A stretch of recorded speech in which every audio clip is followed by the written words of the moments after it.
peeps, manners and beer respect, plus a whole heap of tax. Well, I'll make sure some people them can see me, man. Oh, I go on killer. Happy New Year.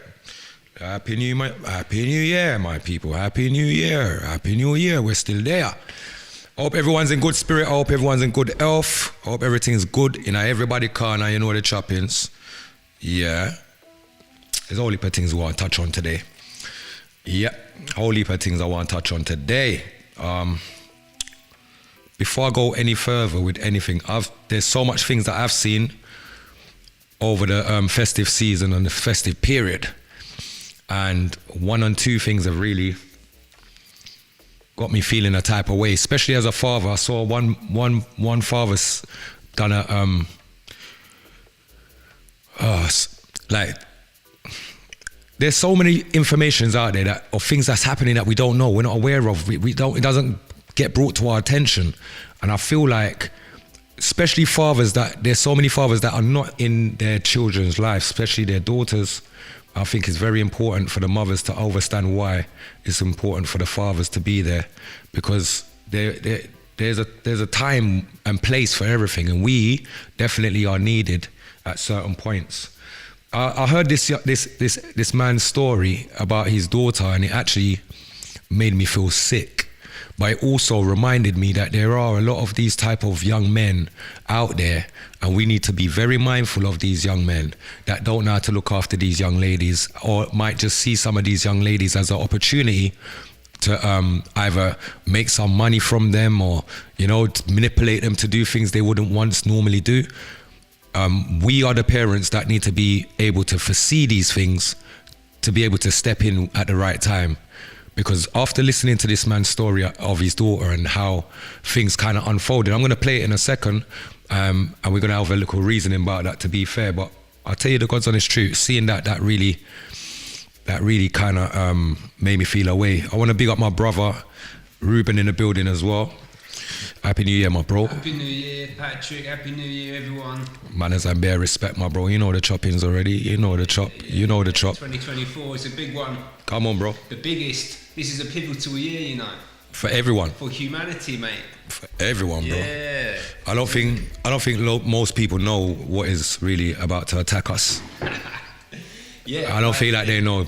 There's 70 international elections this year, including probably the UK and definitely the United States in November, and a whole other bunch of countries around the world. So there's a lot of change in government and politics, and it's going to be confusing because people are trying to steal the narrative, define what's true, manipulate the situation to their advantage, and we all sat in the midst of it, the people. Well, this is why we have to explain it and break it down to our brothers and our sisters nationwide, worldwide, globally, also locally, so that they are on the same page as us, my brother. Because I'll be honest with you, we're heading down a dead end, and I've been saying it for a very long time now, bro. And it seems to be getting closer and closer, right on our doorstep. And most people might take it for a joke and laugh, and might not see the seriousness of what's taking place around us. But that's why we're here, and that is our duty to, spread knowledge. But before we go there, because we're going to go deep today, 'cause I know you got some stuff that you want to show. And I've got a whole heap of stuff I want to show. Yeah, I'm looking forward to it. And we've only got one HDMI lead, so we're going to share. We're going to have to figure it out if we're going to airdrop to one computer or if we're going to switch wires. Either one doesn't matter with me, my bro. But as long as we're on the Godcast and everybody's there, you see me? And I ain't even got to. Let me just ail up 1 and 2. Sorry, I can't even see everything, Carmen. Yeah, them not too sharp today, but let's get sharper real quick. Get settled. Yeah, so all the bits. Come on. All the important bits. Big up Nicky on the check-in. Virus man, big up yourself. Sadie, big up yourself. Balanced mindset, big up yourself. Manners and respect plus a whole heap of tax. And anybody else on the check-in, manners and beer respect. Don't be shy to press the share button. Don't be shy to press the like button. And don't be shy to subscribe to the channel if you like the content of what we provide. Then you don't know. You know what I mean? Manners and respect. Nothing is forced over here. It's all on your own, what you would like to do. You know what I mean? You don't feel forced. It's not that. So what we're going to do now is that we are going to run this video real quick because I definitely want my people them to see this. Be careful of these young men around our children, bro, because this young lady, before I even play it and go no further, this young lady actually ended up taking her own life, you know, because, you know, today, you see the things that we spoke about social media. We keep talking about social media and the impact that it has on elders, much less the youngers, you know. So this is another cool reminder to remind you of the dangers that lies within social media, and when people are trying to jump in people's DMs and what are the intentions, and you know what I mean, we don't know what people's intentions are or what the outcome is always going to be. We can't factor that in yet. We got to just be vigilant and militant until we know more info. You get me? So I'm going to run this thing. Hopefully we can have a little reasoning afterwards. You get me? Big up yourself, man, as I respect my peeps. Let me just turn up that something here.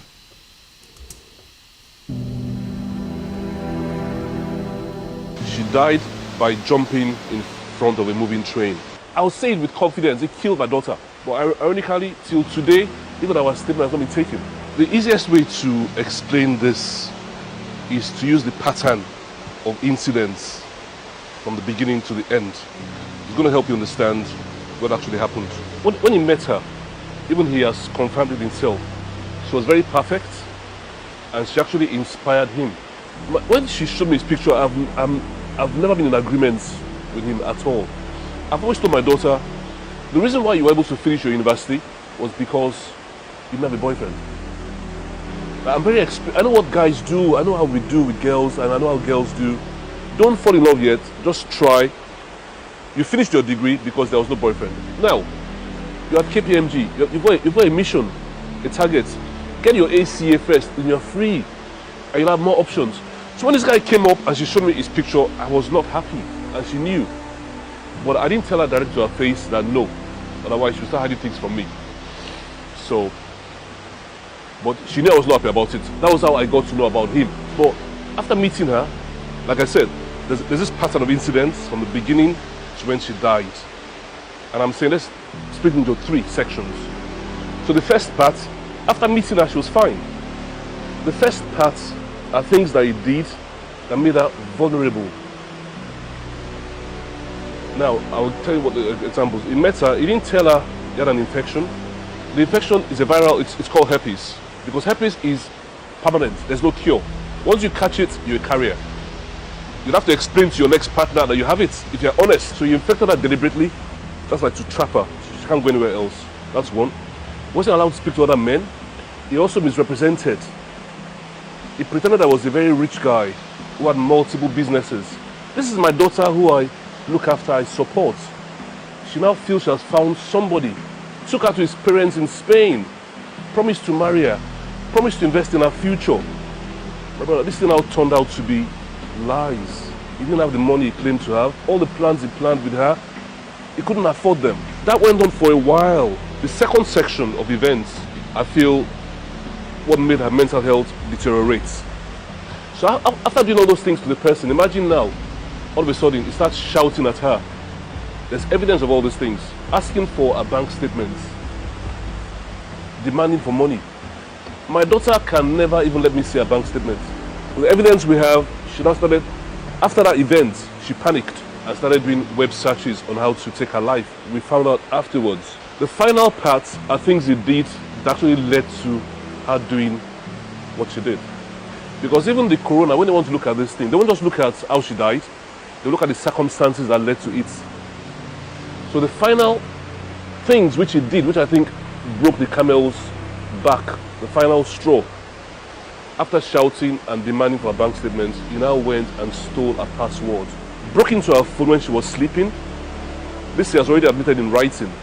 When she was sleeping, stole her information, threatened her with the information he stole by saying he had told her friends, removed her from his house violently, and seized her passport, which she required to claim the money, and all her belongings, kicked her out. So I've broken into your phone, I've stolen your information, I've threatened you, and I pushed you away.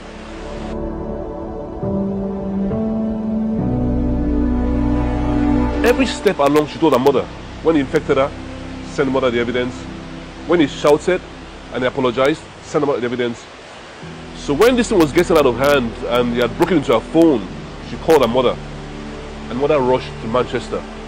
Then the following day, it continued. The mother was actually a witness to what happened when he was making his demands over the phone, the threats and all that, and when he was gaslighting her. So the mother was totally broken, you know. After the communication between themselves, which lasted about 6 p.m. or so, she told her mother she was going for a walk to clear her mind. The mother was saying she shouldn't go, that she would make some dinner, whatever, then she hold on. She said that mother shouldn't worry, that she's got her phone, she's coming back. Alanis didn't come back. She died on the 29th of May in the UK at Manchester, a station called Eccles. She died by jumping in front of a moving train. So the mother has been so broken, you know. Even when the policemen came, the mother told them that it's even the mother that made the police aware of the existence of this person. That was how they contacted him, got his statement. But ironically, till today, even our statement has not been taken. Very strange, you know. That's where we are. So the mother was totally broken, totally broken. I didn't get to know till the following day. When I contacted him out of love to find out what really happened, he still shared some of the stolen information with me as a way to make me scared. Something that no parents will want that information to come outside. And now show me the demand for money, mention the amount. I'll be happy if I can help him. That money is about to go into financial ruin. After she has died, somebody you claim to love, somebody you told that you have the money, you're going to take care of her. It came with the intention to get money from this girl because she was introduced by a so-called best friend, who's not a best friend, to this guy. That's his accomplice. After she died, this girl has got to spend time with this guy, and they are united in their story against my daughter. I'll say it with confidence, he killed my daughter. He killed her because she was already vulnerable already due to what he had done to her. My daughter was my first child. From day one, I fell in love with this girl from day one. This is a girl that I felt if she dies, I'll die. Very ambitious girl. Her plans, she was planning that within the next 2 years or so, she'll be private. This girl had a very bright future. She had a bright future ahead of her. She had done so much. She had suffered, sacrificed a lot, stayed up all night to read, to pass. Look, KPMG, the ACA, it takes you 5 years to pass the exams, right? She passed it in 10 months. 10 months. Trying to impress her father as well. And to get there very fast. Because she saw that I was very slow in my own starting and my startup.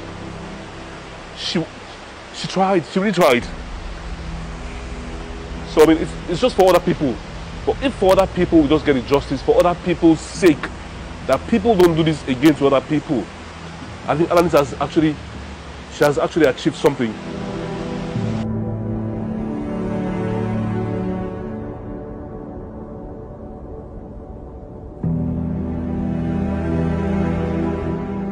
I'm not gonna lie, that to me, I know it's mostly triggered a few people, right? But I'll tell you the God's honest truth.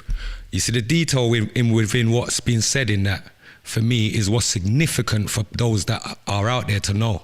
Because when I've been online talking about the manipulation and when people get hold of your information in your phone and when they start using it against you, how are these young children going to be able to react to that or deal with that or process that? I've always been talking on that, but to see that this has really happened in real life and it's affected our whole family, and it's many people this has happened to, not one or two. It's just that we don't speak about it, and 9 times out of 10 to speak about these kind of things, a lot of people get triggered. But the reality is, if we don't speak about these things, they go unnoticed, they go undetected, and people keep getting away with the same something. So we have to burn a fire on them thing there. The man was trying to get money out of the little girl. He's a predator, mate. Predatory behaviour going on like that. Got into her phone and started manipulating, using the photos or videos within her phone to manipulate the girl to do stuff that she didn't want to do, bro. Threatening the girl. And this is what the online presence, this is what online's about. For those that like the online thing and like the passer of online and online this and online that, you see, when online people them decide to target you, hope you can deal with that. Because the youth them are being targeted every day online. Enough people are being targeted every day online. Some people just don't say anything. You know what I mean? But it's time to talk up and speak out, because a lot of silent people are hurt, are having weird thoughts, are contemplating, doing all sorts of stuff that they should never be contemplating. So this is why something like that for me needs to be played, and for those that are concerned parents to keep that concern. You know what I mean? Don't drop that concern bar.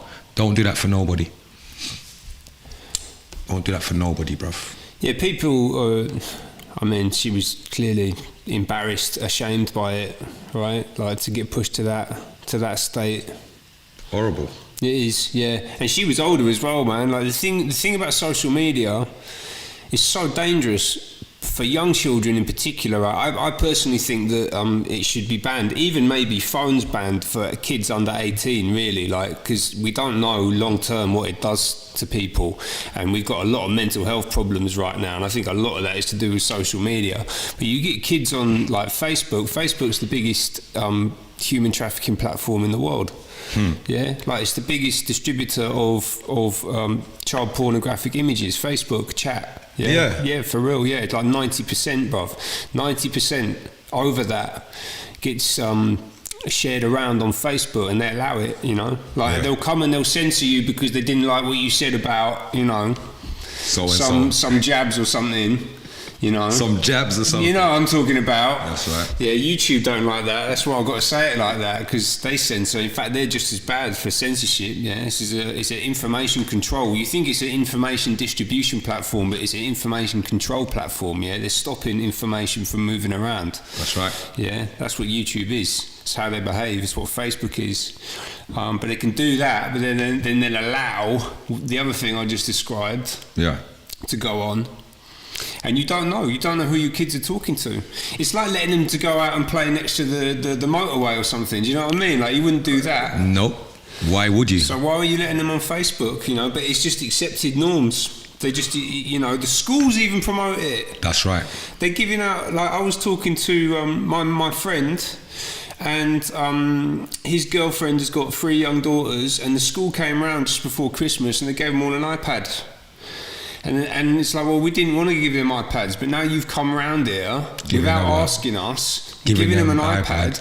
How am I supposed to tell them they can't have that now? Because it means you're a bad parent now, isn't it? Exactly. It's going to make you look bad. And then the schools are sitting there, they think they look like Santa Claus, yeah, because the state wants a relationship with your children. Yeah. I won't even go into that, yeah, because there's nothing good behind that. Whole different ball game. Yeah, exactly, yeah. And then he was setting it up, and it's not a normal iPad, it's a locked down one, so you can't see exactly what's on it. Yeah, so you can't, there are certain controls you normally have, they're taken off it. So, like, privacy, sharing information about, you know, what you've been searching for online, like what they've been looking at, like, all of that stuff's removed. So all the parental controls are taken off. Wow. And the school's giving it to the kids. It's like, what's going on here then? This is the problem. Right, and so they get them young, and then, you know, she's a lot older than that. It sounds like she's probably early 20s or something. He might have said I didn't catch her exact age. Yeah. But, yeah, like, boy. It's crazy. Mate, it's not good. And there's a lot of people, very, very poorly motivated, predatory people out there. All over. And a lot of them are on your TV screens, by the way. Definitely. Yeah, it's not just people on the internet, but, you know, the scams are happening everywhere. Yeah, there's one right there. We got one teed up now. Should we talk about that one? Yeah, man. Let's run that one real quick. I think we should run it. Why not? Why not? Our next story is from the United Kingdom. It is sliding into a recession. The economy is shrinking and the latest economic data does not look good. The UK's GDP has contracted by 0.1%. In other words, the British economy has shrunk. This was between July and September. The July to September quarter, there was negative growth. The quarter before that, April to June, there was zero growth. Now, technically, a recession is 2 successive quarters of negative growth. The UK has seen zero and then negative. So if this quarter is equally bad, it will officially be in recession. But the people of Britain are not waiting for an official declaration. They say recession is already here. There is no growth, there are fewer jobs, poor increments and high costs. In October, wages in the UK grew by 7.3%. It sounds like a decent figure until you take inflation into account. Then the real wage growth stands at just 1.4%. So even if your salary grew, you're not going to feel it. It will hardly reflect in your bank balance. And other indicators are not looking good either. In March, around 10 million Britons were jobless. That's about 25% of the UK's population. Rail fares are rising. The announcement came today. Ticket prices will increase by almost 5% effective next year or next month, whichever way you look at it. So just like their weather, their economy looks gloomy. At this point, Prime Minister Rishi Sunak is perhaps the only person who can see the silver lining. You should believe me when I say this is the best country in the world to invest and to do business, because of that unique combination of a competitive tax system, our culture of innovation, and our people. Sunak gave that statement a few days ago. He was hosting an investment summit. More than 200 CEOs were in attendance. But did they buy the Prime Minister's sales pitch? There may have been a few takers, but arguably not enough to alter the popular assessment. And this is quite a fall for a country that used to be an economic powerhouse. The erstwhile empire is now a pauper. And we are not the ones saying this. This has come from experts who gave the UK a new label last year. They called it, and I'm quoting, one of the poorest countries in Western Europe. On what grounds? Wages in France and Germany are better than the UK. National debt is at an all-time high here, more than 100% of the UK's GDP. And the labour force is not as productive. On this front, the UK lags behind countries like France, Germany, Sweden, even the United States. Once a former Prime Minister even said that British workers are lazy.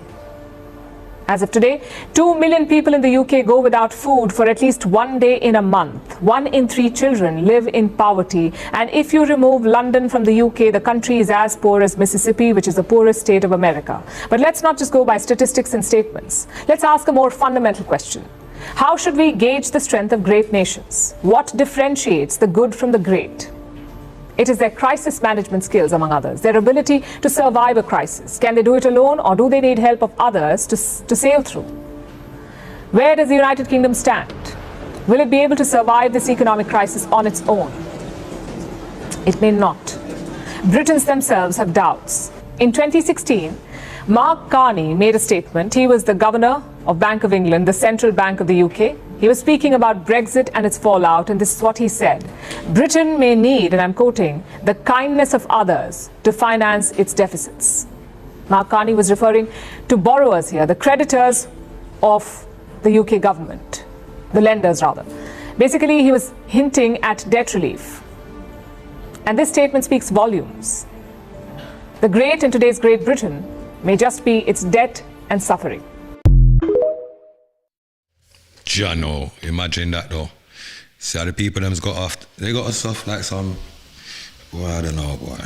Why, me not know. People, me not know. I think she was enjoying that a little bit too much there. You know, there's a bit of the old empire wanting to point the finger and say you're not so big anymore. That's right. That's what that felt like to me. And by the way, let's be clear, the Indian economy is growing very quickly, but with a population of, I don't know, maybe 15, nearly 20 times what we have in this country, we're basically the same size economically. Yeah. What? So she can go on like that if she wants to, but, you know, I'm not saying it's good, by the way, but the tone on that was a little bit raw for me, if I'm being honest. But was there any truth in what she was saying, would you say? Yeah, there's definitely truth in what she said. I mean, people are feeling it right now, yeah, and really that bit about London being so influential in the economy is really important, right? And because even within London, there's a subset of that, which is the City of London. That's right. Yeah, it's the banks. That's so right. we come out and go, oh, well, we're doing this much GDP, we're doing this much every year in the amount that we're generating, but a lot of that is in the banking system. And for me, a lot of that is not really economic activity. It's certainly not giving jobs to, millions of people that need them. Yeah, so, and basically globalization, they've been shipping all of our industries overseas for like 50 years now, and sending it to China mainly, but, elsewhere in the Far East. India's starting to pick up a lot of industrial investment as well. Yeah. So basically the country's being run for the banking elite who live and operate in London, and a lot of the rest of the country is just getting left behind, and they don't care. They've got no interest in the broad population, and yeah, like there's crushing poverty all over this country. There has been for a very long time. Wow, isn't it? Yeah, long time, man. Yeah, but then she talks about, like, a lot of this is about mindset, right? If you're constantly being told that everything's bad, then it gets instilled in you that everything's bad. And then you start to manifest the bad thing rather than having a positive message, which is about productivity and growth. But I mean, actually, even just saying that, like the way that everything gets reduced down to just pounds and pence the whole time, you're missing out on a whole heap of stuff. Everything else, right? It's not all just about money. It's part of it, yeah, for real. Like building wealth is something that we should all be trying to do, and the nation should be trying to do. But we just got to take better care of each other, of our people. I totally agree. Yeah, and also Rishi Sunak, unelected president. Unelected. No, not Biden. I don't know about Biden, but the Prime Minister is he's just got put in there by the Tory Party machine. No one wanted him. Out of the blue. Yeah, exactly. And also, she mentioned Mark Carney. Mark Carney used to be the governor of the Bank of England. He is a very bad man. Yeah, he is not a good man. Why? Let's break it down for those that don't know. So he first of all, he was the governor of the Bank of England, right? And the central banking system is basically a fraud.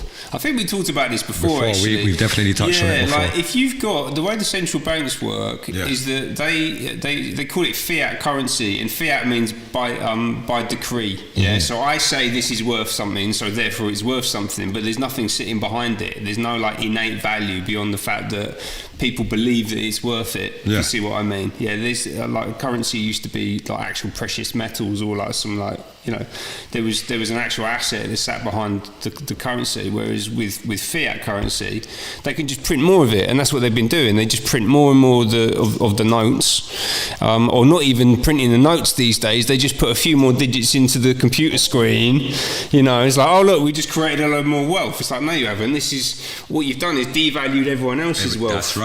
They think they're smart. Exactly. That's where all the inflation's coming from. So if you're concerned about not being able to pay for things, you go to the supermarket and it's like, boy, that was 50p last year and it's now £1, and I'm seeing that all the time. You go to the supermarket, like we all know. Yeah, it's like staring you in the face. Like things are getting more expensive, and it's because of people like that. Yeah, so that's part of it. He was part of the central banking system, and then the other part of it is that he's a member, fully paid up member of an international so-called elite. They're not elite. They call themselves elite. They're just in positions of power because they're corrupt. And he's one of the people that's trying to bring in a total global transformation of everything. They want to coalesce power around a tiny, tiny group, increasingly tiny group of people who own everything. And then they have the slaves, the chattel class, which is basically everyone else. Yeah, and Carney's right in the thick of that. So, yeah, there was a lot in there. I'm going to have to watch that back, actually. Yeah, for real, because, I just saw it got some time. But what do you reckon? There's so much going on with the government, even the councils. A council has admitted receiving government money under a controversial adoption target scheme that rewards the removal of children from their parents. Hammersmith and Fulham Council in West London was paid $500,000 as a reward for placing more than 100 children up for adoption in 3 years. Wow. Now, for me, I think that that's the problem there. That's the problem. They're creating the problem. Yeah, they're stealing children. Do you know what it is? Do you know what the government's doing, bro? It's just like, if the world just decided to stop doing crime tomorrow, then the police would not have a job to do, right? So what would the police be doing? Their next move would be, we're going to create crime, innit? Oh, well, let's just say he done that. Or let's just say they done that. Well, actually, let's pay them to go and do that. Well, they're the biggest gangsters around, aren't they? So that's what we're seeing across the board. Yeah, which is sad. Yeah. But this human trafficking thing, like one of the things that I do, I've talked about before. I work for an organisation called UK Column. Yeah. And the guy that set it up, Brian Gerrish. Big up Brian. Big up Brian. He's the actual top G. That's what I call him. He's like he's a real top G, not some fake like trying the thing. No, yeah, exactly. No, he's doing the thing. He's Big actually up. like in the guts of it, fighting for humanity. And he started the UK Column 15 years ago specifically to look into issues of human trafficking, and particularly the family courts. Yeah. And taking children, exactly like you just said here with this thing in Hammersmith, right? You basically get, there's a whole, it's like an economy, because of the amount of money that floats around the family courts. You get all the lawyers that are in there, and the different people, and the courts themselves that need to have something to do in order for them to have a reason to exist, right? Yeah. And they just take kids out of the care system. They'll break up families, and they put them into a situation where they're vulnerable, and they can be trafficked. Basically, that's what's going on, and it's the state doing it. Yeah, as much as you see, we started on badness on social media, but the government's probably worse. Way worse. Way worse. Yeah, way worse. They're stealing your money left, right, and centre, and then they're going off and invading foreign countries and doing all the things that they do. So, actually, I think I should hear the rest of what this young lady's got to say, because I am very enlightened. Independent Scotland next. Love Brian Gerrish. Alison, big up yourself. Yes, Alison. Hello, Alison. Hello, everyone in the chat. Happy New Year to everyone. Sorry, I apologise. My bad manners. United Kingdom, 100%. What goes up must come down. UK is going down, down, down. Down, down, down, down, down. No, maybe. That's on us. The question is, do you want to go down or do you want to go up? I said, I want to go up. So we've got to start talking it up. And doing it as well. We've got to do it, man. That's what I'm saying. The talking is one part, but talking doesn't get anything done. I think it's when we start to make moves, is that we kind of start to see where we can formulate ourselves in the right place, position ourselves in the right place, and you just wake up and you're in the right place, right? Yeah. Literally. You got to grind it out, and then it comes through. Yeah, sitting there doesn't get no results. So let me just run this young sister. Let me hear what she got to say in regards to the councils, the government, the adopting, the kidnapping of children from their parents to only put them into an institution that we thought was there for children that was, you know what I mean? Where back in the days, parents would have children, leave them at the door. Like the workhouse kind of thing. Do you understand? Yeah, Just leave them on the road, leave them in some madness. So that is what I believed, or that I knew this was all set up for. Not for them to, just because you're not finding any little children in baskets on some side road, you're now sending people in to remove children that don't need to be removed from family homes. Yeah, breaking up families. I've really got a problem with that. I genuinely do. So yeah, let's run this one and see what else they're keeping up behind closed doors. Peeps, check this out. Have you guys seen this, please? Please read this. A council has admitted receiving government money under a controversial adoption target scheme that rewards the removal of children from their parents. Hammersmith and Fulham Council in West London was paid £500,000 as a reward for placing more than 100 children for adoption in 3 years. Honestly, this is absolutely absurd, but I'm not even surprised by this. Someone even said this should be on every major news channel, but it never will be. Because at this point, the news is in cahoots with the courts are in cahoots with the council, everyone is in cahoots with each other, and this is just crazy. Like, this is just pure evilness, and the craziest thing about it is I'm pretty sure that it applies specifically to a certain demographic more than others, but yeah. Like, I genuinely don't even know what to say, and I'm pretty sure it's not just Hammersmith and Fulham Council. There's probably so many councils in on this, and it's just all being swept under the rug, and like nobody's saying anything. But yeah, I feel like this is pretty important, so please like read and share, repost. Like, this is just mad. And you know what, I actually do feel scared to speak up on topics like this, but somebody has to do it, and if it has to be me, then so be it. Big up little sis. Yeah, good for you. No, big up little sis for speaking up, because I tell you what, it always comes with a price. There's a price tag of speaking up. And it's definitely more than Hammersmith and Fulham. I would probably say it's every single council in the whole country. Every single one of them's a part of it. They're all a pocket of the same trousers. They're all What are you putting? It's like having a sales target. You know what I mean? It's like, why would you incentivise that? There's no other reason than you're trying to create like a market in children that you have taken from their parents, sometimes unnecessarily. I'm not saying every single family that happened to, they didn't have certain problems, you know, but not everybody. It's wide open to abuse. Yeah. I work with foster families and, hold on, what's this? Move that out of the way now. I work with foster families and support chicks moving in and out of foster care homes, and work alongside schools, placing them. It is a tendered for business. You're not wrong, you know, Tony. Tony, big up yourself. Children in care. No, big up yourself, man. You're not wrong there. You see, I spoke about this the other day, a few weeks back, to be fair. It's a shambles. With regards to the children, have always been the target or the intended target. You get it?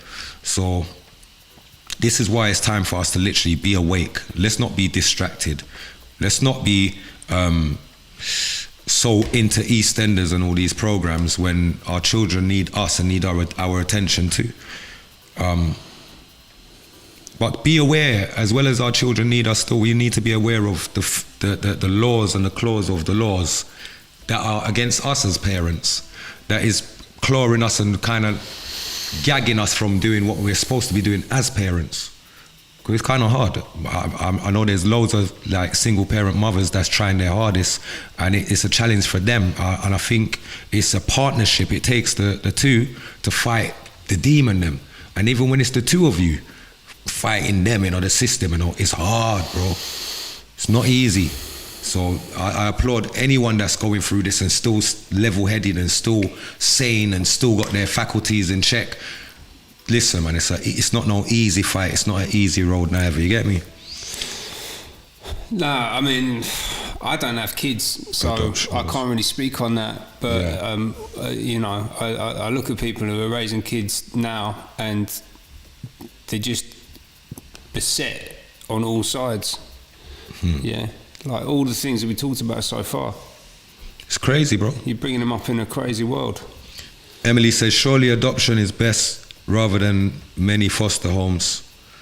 Do you know what? I don't even know what's best anymore, because the amount of things that I've heard about foster care, foster parents, care homes, prisons, schools, just institutions in general, it's just really concerning. My mum was in care, fostered and abused. Do you see what I'm saying? Like, there's a lot of the further back in time that you go, is the more stories you're gonna hear, you know. The further back, it's just a lot of people have learned to just live with whatever they've gone through as experience, and they're not trying to look back, because looking back means that they have to face that thing that they've found a place to suppress that thing. You know what I mean? Whatever that trauma may be or wherever it may have came from, no one don't want to really revisit it willingly, you get me? So yeah, until they've really dealt with that on a level where they can just be open about what they've been through and stuff, I don't think Yeah, it's really it's mad. So this is the real crisis, right? So we just watched that Indian lady. I'm assuming she's Indian, like she sounded like she was, and she was talking about the crisis in the UK. But the real crisis is that we live in a total upside down world. Like, how can you have a system where you have children who need to be cared for, who have come from a traumatic background already, and you're going to put them into a situation where they're at risk in the care system?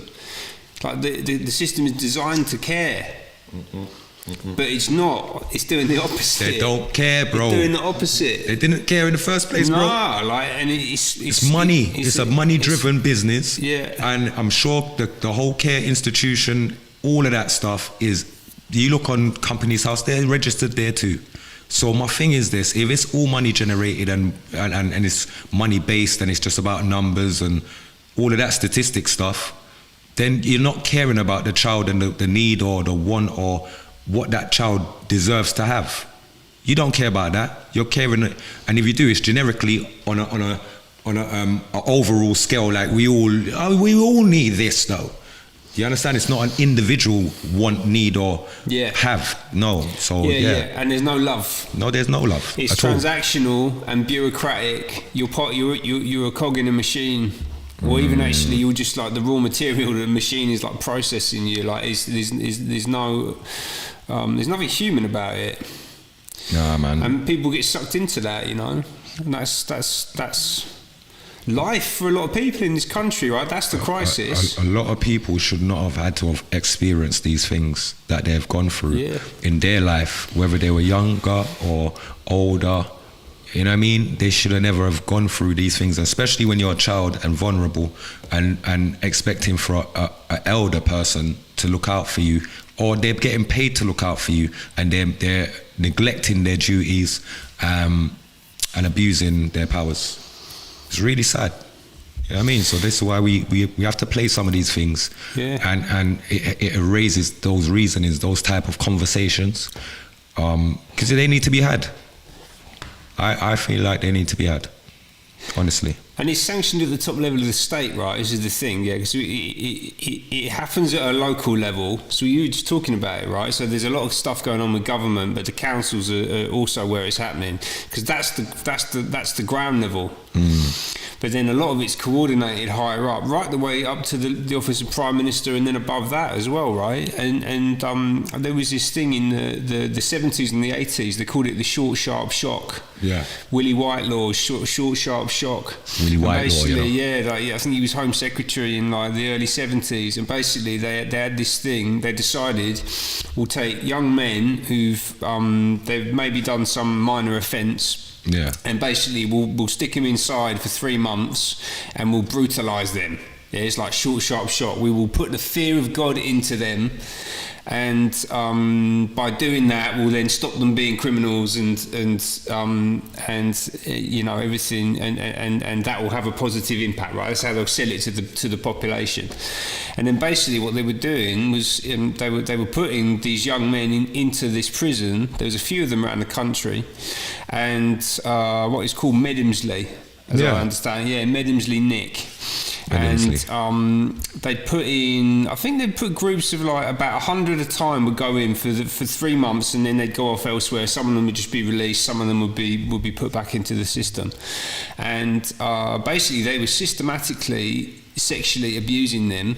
And like the guys running, like the governors and the prison staff, like they were deliberately hiring people from military backgrounds who are like known sort of violent type people, psychotic people, and they were just brutalizing these young men. And I've watched like these interviews with them now. This is like 40-50 years later, and they're only just beginning to talk about it. And you got like these young working class guys, you know, at the time they were younger, but they're just like working class men, you know, just simple guy from Newcastle, you know, like and he's, you know, got in a bit of a scrap or something, or maybe nicked a car when he was, you know, like 16, 17 years old, and the next thing you know, his entire life's been destroyed because he's been sexually abused by prison guard in this scheme that's been launched by the Prime Minister. It's like, what? Like, how is that a thing that can happen in a society? Like, you don't live in a functioning society if that's going on, you know, and that's been going on for decades, man. Forever. Yeah, forever. Well, Forever. It's all about generating work, money, funding. Dub Cup Clear, big up yourself and good evening. For balance, I do know 2 foster parents who are amazing with the children they care for. Northwest UK. Tony, big up yourself. Alison, big up yourself also. Tony says, I know fabulous foster carers. 2, whole care system is adversarial and focuses on the money, not the best interest of the child, but best interest of the child is literally enshrined in law. You're not wrong. Tony, you're not wrong there, you know. Yeah, I definitely. I said it a minute ago. I'll say it again, man. Like he's not saying that everyone who fosters is going to abuse or anything like that at all. No, not at all. Do you know what it is? I'll be honest. I know foster parents as well. I know a few of them, and I've known a few over the mad course of years and that. But if I'm going to be honest, my honest opinion, I just see that most people are doing it just for the money. There's a big check to get from looking after people's children, and the people that do it, not all the ones that I've met, are doing it just because they love the children and they love children like that. They love their children, but the children that they look after is the check that's paying the bills. How much do they get? What did I say a few weeks back? Like, what is it, about 600 something a week? A week? Per child. Is it? Is it something like that? I swear. Let me double check it back. Hold on, because we've got the computers in front of us, so we can do that. Let me just check that, because I remember checking it the last time I went live speaking about this. But yeah. I mean, obviously, in an ideal world, it wouldn't even be necessary, right? The optimal state is for the child to be with their parent. Has to be. And obviously that's not always possible for many reasons. All right, so they pay foster for $460 a week. $460 a week. Earn up to $650 a week.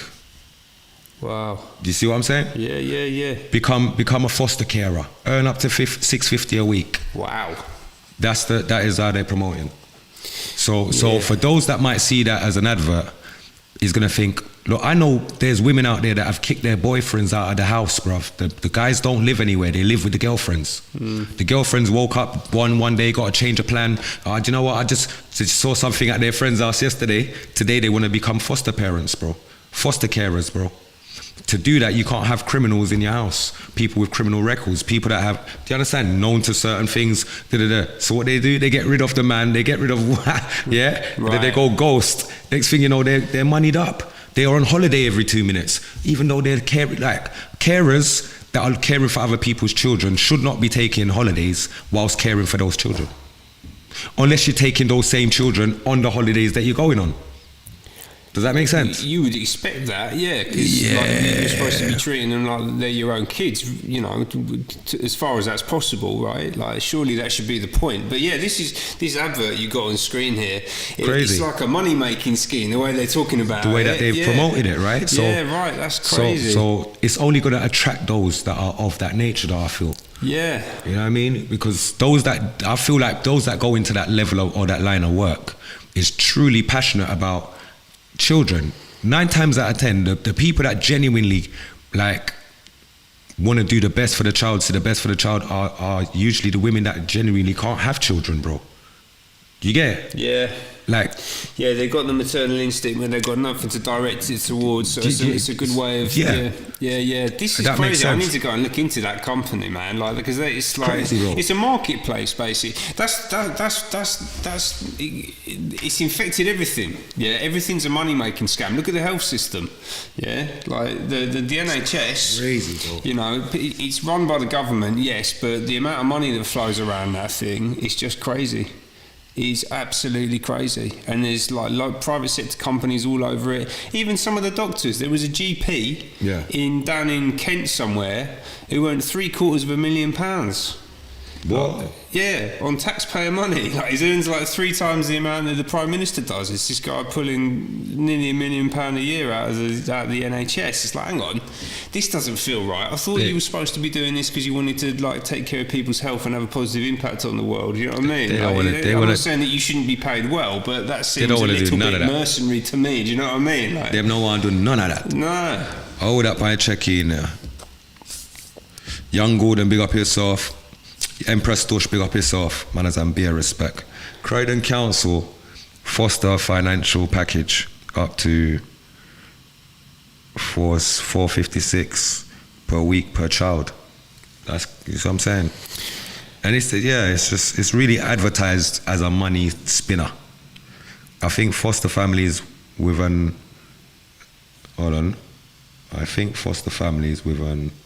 abused amount of children is definitely a red flag. Definitely, young Gordon, big up yourself. As a mother and stepmother and grandmother, I don't think that's enough. Big up yourself, Alison. Manners and beer respect. It's a new year. We've got a chance to turn things around and do the right thing. What do you think about the underground? The underground? They call it dumb, D-U-M-B. All right, we're going here, I saw you teed that up. Yeah, we're going over that side for a second. Okay. Yeah, so well, mate, there's tunnels all over the place, mate. All over the place. I don't know if you can see that on the screen, peeps, but driving through DUMB, Deep Underground Military Base. They say you don't need to know. I don't know how many of you are aware of this, but this is not just in America. These military bases and underground tunnels exist right here in the UK too. All over London, mate. Definitely all over. It's scattered all over London for sure. Yeah. But let's have a look at this one real quick and see what I go on, because we need to know and we need to be in the know.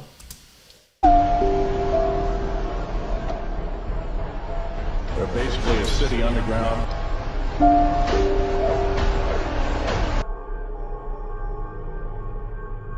Now there are 131 active deep underground military bases in the United States. There's 1,477 of them worldwide. What you call high tech. We have nothing like this on the surface. These mega bases are gobbling up our gross national product. Right now we're spending 28% of the gross national product on building underground bases. Each one has an average cost of $17 to $19 billion.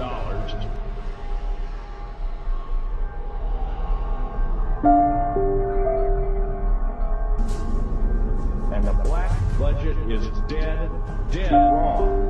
It sidesteps the United States Congress and its Constitution of its people and says you're a bunch of morons you don't need to know.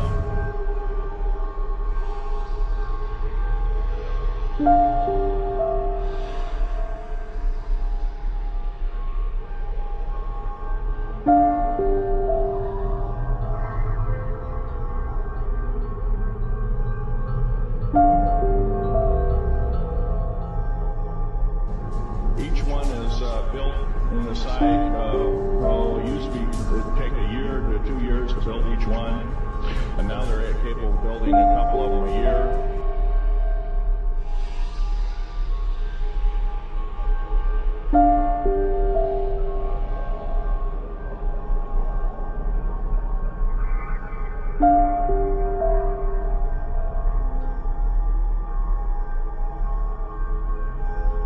The infamous Area 51, S4, S2, a CIA base.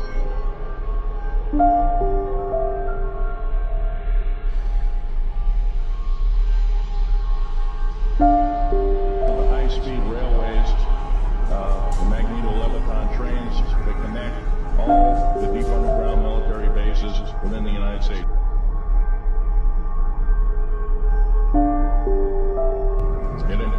for 18,000 workers who work in shifts of 12 hours at a whack. Most of them working in cover of darkness. Each with an average capacity capable of basically a city underground, roughly 4.25 cubic miles hollowed out underground.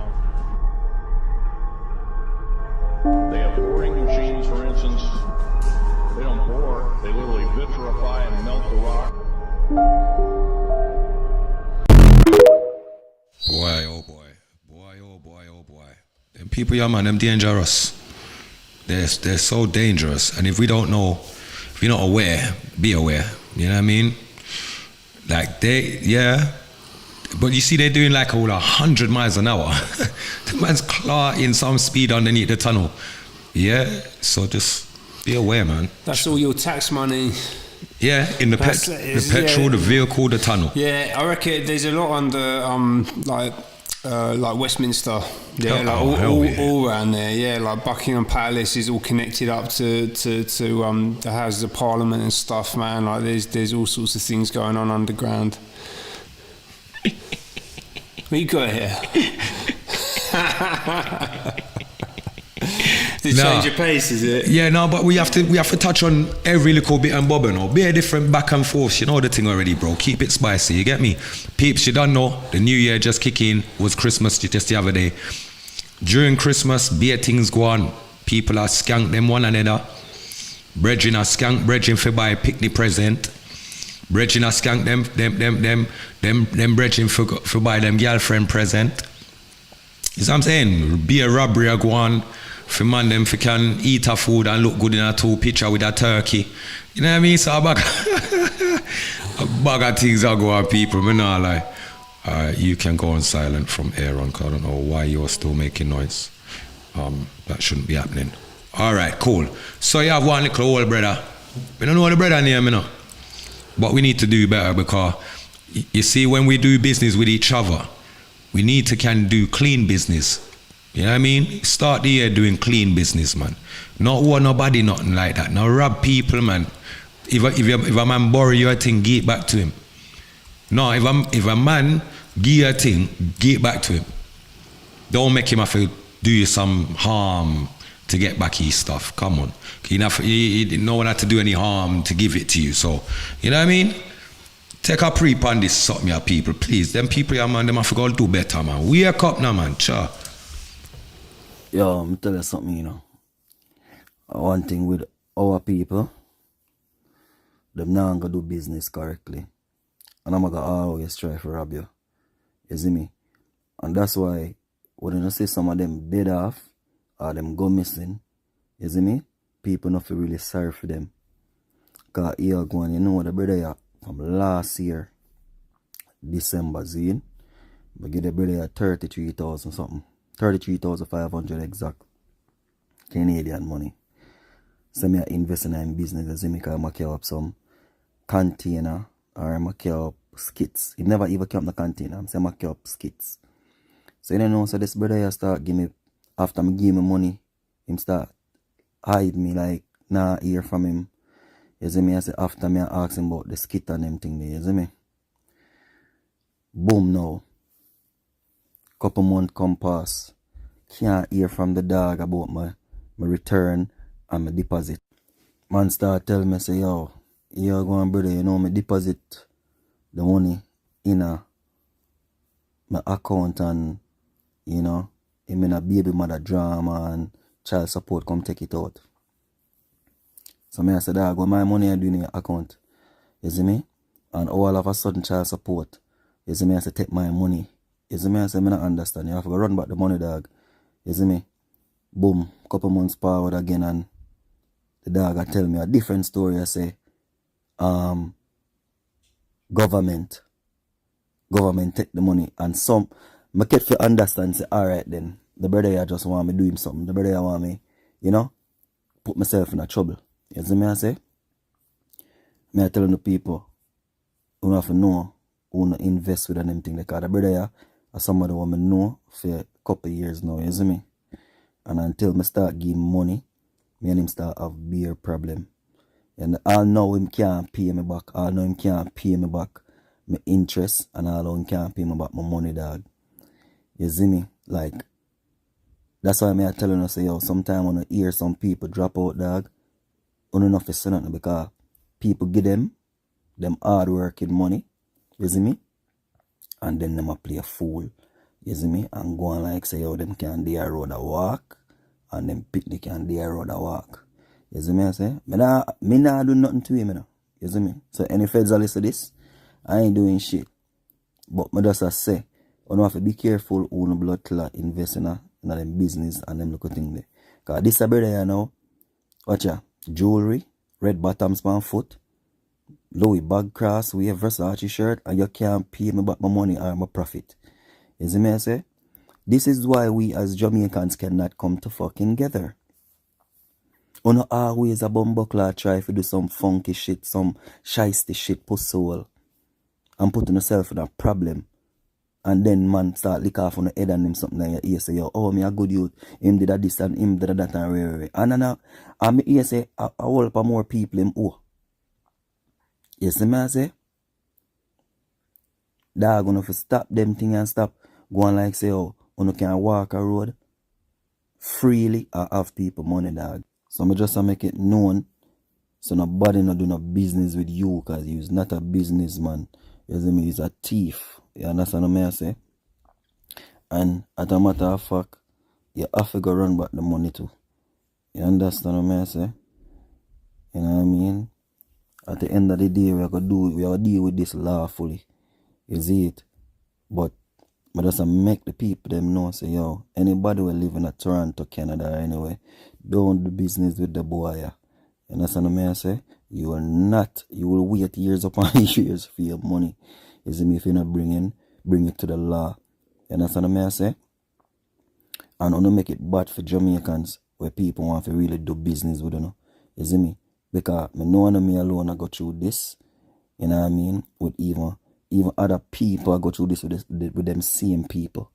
You see me? On a fucking dishonest. You understand what I say? On don't know how to do business. You see me? And things will happen to no dog. You see me? People don't make people ball for no brother. You see it? So I don't need to buckle up if you know do business and no business honestly. That's why people go outside, go do business with other people. Not even work people in life for work for no over here. They want to fuck up my life for lower ball and not one people. You see me?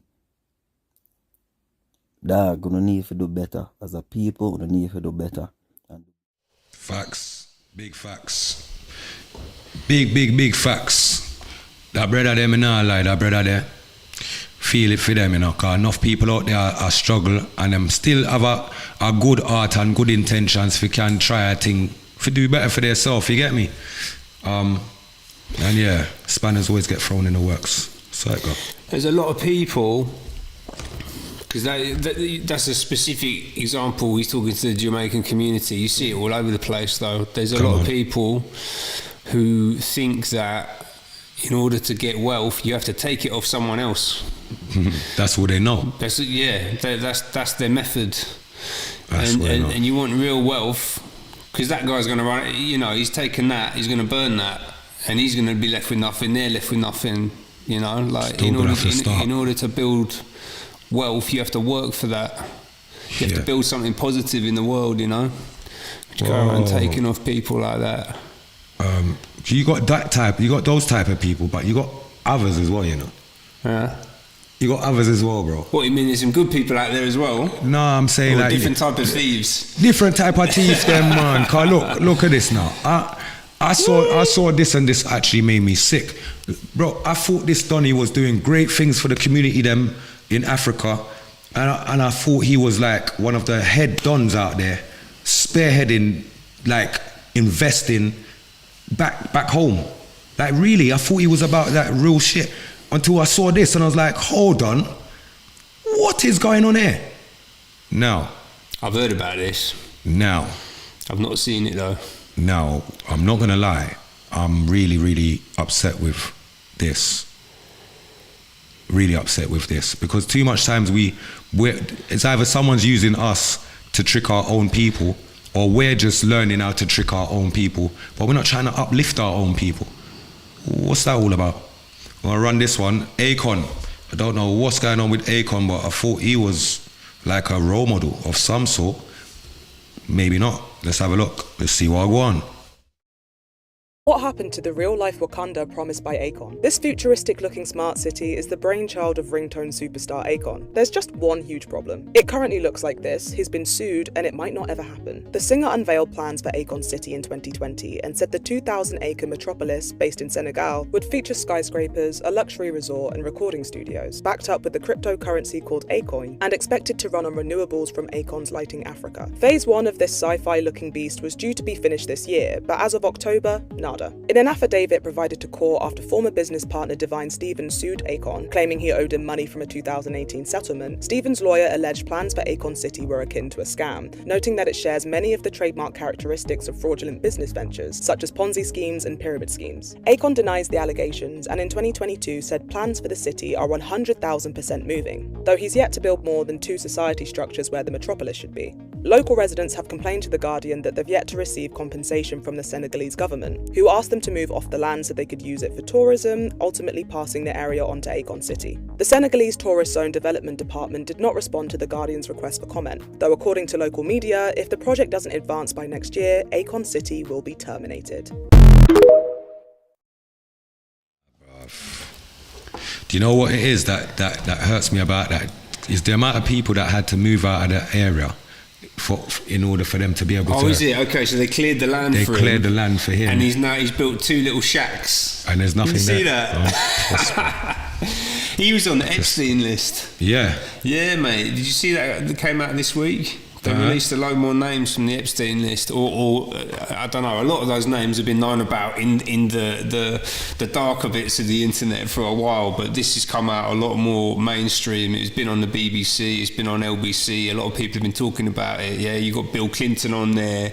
Yeah, you got, I think Rihanna was on it. Wow. You know, they've gone to this island in like in the Caribbean, and it's just like horrific. I'm not going to talk about what they do there, man. It's too much. What? Like well, it's all this ritualistic stuff, mate. Like with kids and that. Like it's real bad, and it's for blackmail, basically. Okay, so what is it? Is it like the not the Bohemian Grove? Is it not the Bohemian Grove? It's linked to that Bohemian Grove. Yeah, that's like a Masonic thing. I can't remember the exact group that's behind it. Yeah, but that's where all the basically a lot of the top US presidents, the top banking Queen, people. Yeah, they go and it's out in the woods I think it's up in Washington State in the northwest of the US, like Seattle. That's up that way. Alex Jones. He did. He pressed it one time, Alex didn't he? Jones, yeah, that guy's a nutter. Yeah. I rate him, because if it wasn't for him, there's a lot of information we wouldn't know. That's right. Yeah, honestly, I mean, people do say though that there's a lot of questions about him, because I think he had a relationship with Epstein in some way as well. It's crazy because I think how do you become someone that? How do you get to this information without like being a part of it before it bursts in that way? Does it make sense? Like how would Alex Jones get the information to get to like the Bohemian Grove to even secretly film that if he didn't get the drop by being around someone that would have made him know that, boy, that's going on? Well, that's a really good question, isn't it? Because that's why people are a bit suspect about him in particular, and also I think he's got links to the CIA and all sorts of stuff, man. Like, so he's a very interesting character. But yeah, like I think the site of it is kind of well known though. Yeah. But it's obviously what happens when you go there, and I think they have to literally they go and they get naked, so you can. I mean, there's probably a number of different reasons why they get naked, but part of it is so you can talk your mind without fear of being overheard, basically. So it's like totally, you're talking about talk your mind without fear of being overheard. Yeah, overheard nakedly.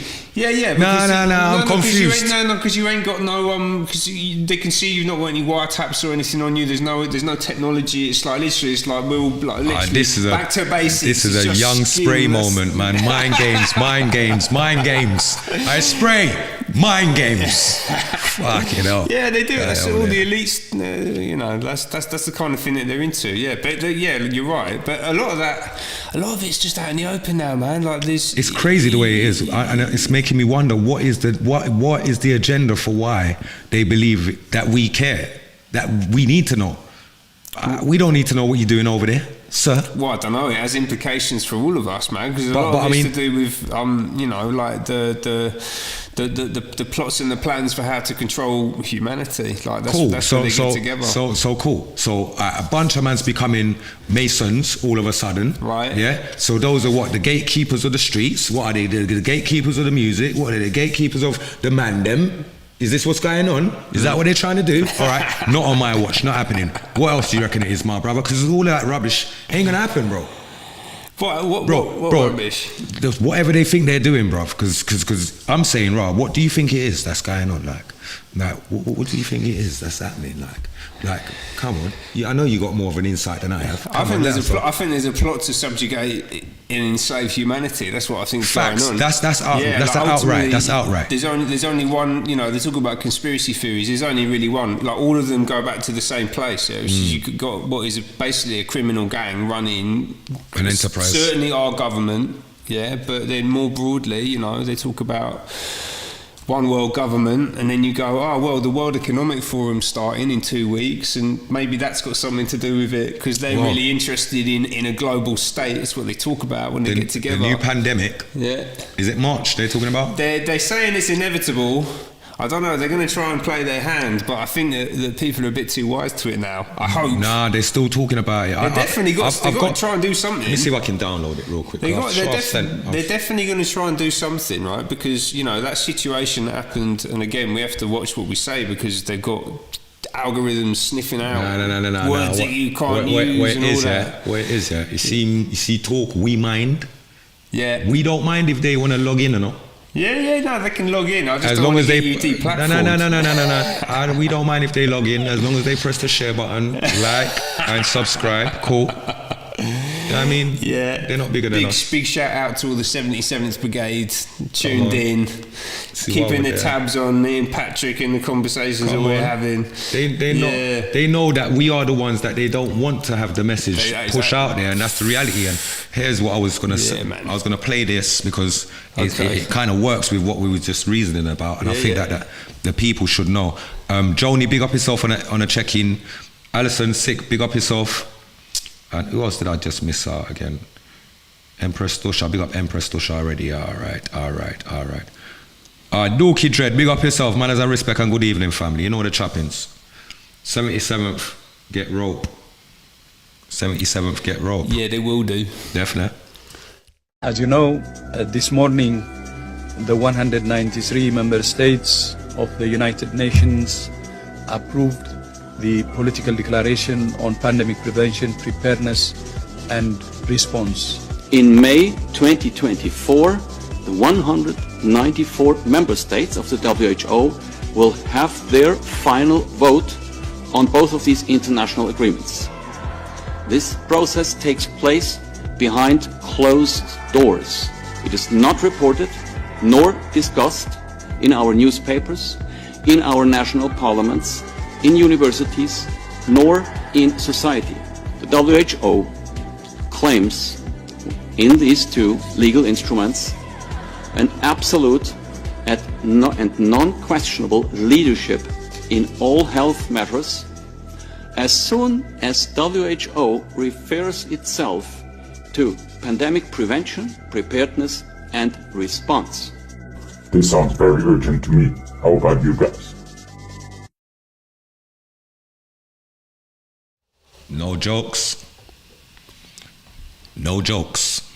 That is a very real threat. It is. You see what I'm saying, bro? That is a real threat. Yeah, that's legitimately what they're trying to do. That treaty would basically put all power into the hands of the unknown. That guy Tedros, right? He's that guy. I can't remember where he's from. Is it Ethiopia or something like that? I can't remember exactly where he's from, but he participated in like war crimes in his own country. It's known about, and now he's like a top guy in the World Health Organization. I don't think he's a medic even, right? And if they get the power to declare a medical emergency, as they see fit to describe it, then and do all the things that they were doing 4 years ago, 3 years ago, 2 years ago. I mean, these restrictions, we've only just come out of it, right? And I think a lot of people have kind of forgotten it. Yeah, that's right. But they want total control of everybody everywhere. Yeah, and these people. Green button, I think it is. Yeah. These people are. Here we go. Let's have a look. They're trying to take control of absolutely everything, yeah. And one of them, yeah, we talk about Tedros there in the World Health Organization, but the big one that you should be hearing about more, but aren't, right? A lot of the discussion in this country is about the sort of lower level politicians, and even by that I do mean like Sunak, right? Because he's just a front man for the global system.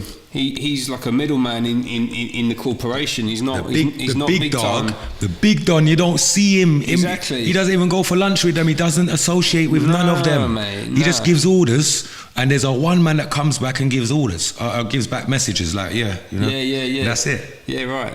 Yeah, and man. it's this guy. Well, he's definitely at the front. He's at the front. This guy, yeah. Let's expose him. Yeah. Well, like, let's expose that. So guy. you know who that is Mr. Tony Blair, isn't it? Blimey now. Mr. Blair, sir. In fact, no, Sir Tony, I should say. Sir Tony. He got knighted last year. Did he? He's like he's the top knight, basically. He's on the Privy Council. Like he's Okay, so that's Vybz Kartel's best friend, isn't he? You said the Privy Council, isn't it? Privy Council, that's Vybz Kartel's good friend then. Yeah, he's a Knight of the Garter, so he's like the main advisor to the king, basically. And this guy, like this like Daily Mail cover here, right? This really sums it up to me. Basically, he invaded Iraq on a bunch of lies, and 1 million people died. And when they did the inquiry into it, the Chilcot inquiry, he basically said, "Well, I do it all again. Yeah, I'm not going to apologise. I do it all again." You know, and that's just Wicked. one thing that he's done. Yeah, he was also the main guy talking about what needed to happen because of the pandemic situation. So a lot of the restrictions that we were put under, people being separated from their families, losing their jobs, all of that stuff, it was down to this guy. And he's still up there in the front lines dictating policy. In reality, he actually works for these people, yeah? Do you know who that is in the middle? No. Lord Rothschild. Yeah. That's Lord Jacob Rothschild. Lord Jacob Rothschild. Exactly, yeah, the 4th Baronet of Rothschild. He's that's who Blair really works for. I mean, amongst other people, yeah. But Rothschild is, these elite families. They call the shots. What happens in this country? What happens internationally? And people like Blair are basically doing their bidding. He sits in the House of Lords today, yeah. And Blair's got this thing called the Institute for Global Change. Yeah. And this is basically him going around the world working with government. He's specifically working with governments, and he started off working in like Kazakhstan and with actual proper dictators, yeah, like people who are actual dictators in their country. Yeah. When he left office in the UK, he was going and making millions working internationally with people to help them control their population, provide them with lobbying services, and like burnish their international reputation so that they could get external investment coming in, and just working with the worst people in the world, basically. And this thing is now 800 people. They've got 800 people working there, bro. This is a big operation. They're earning hundreds of millions of dollars from global governments, and basically they're dictating policy, yeah. So this is the thing that they released at the end of last year. I got this 21st of December, I think it was, just before Christmas. Yeah. And they come out with these 10 policy priorities for the UK in 2024, and they send it out like it's a suggestion.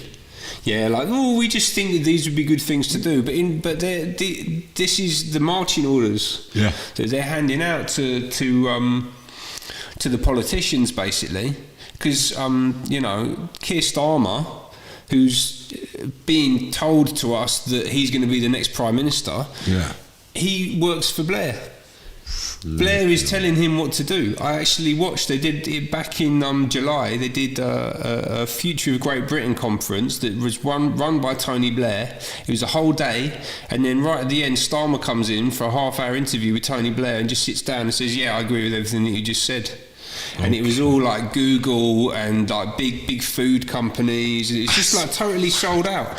And basically all that policy has basically been dropped into like what we just had on the screen there a minute ago, like all these 10 different areas. Yeah, so you can see like they're really interested in healthcare. Yeah. And a lot of that is to do with pharmaceuticals. That's right. It's not about keeping healthy, it's about making you sick and jabbing you up with stuff and getting your money out, and making a racket out of it. Exactly, because right. the NHS pays 20 billion a year to the pharmaceutical industry, and they want to get into education because they want to indoctrinate your kids. And the social media, they want to regulate that to stop freedom of speech.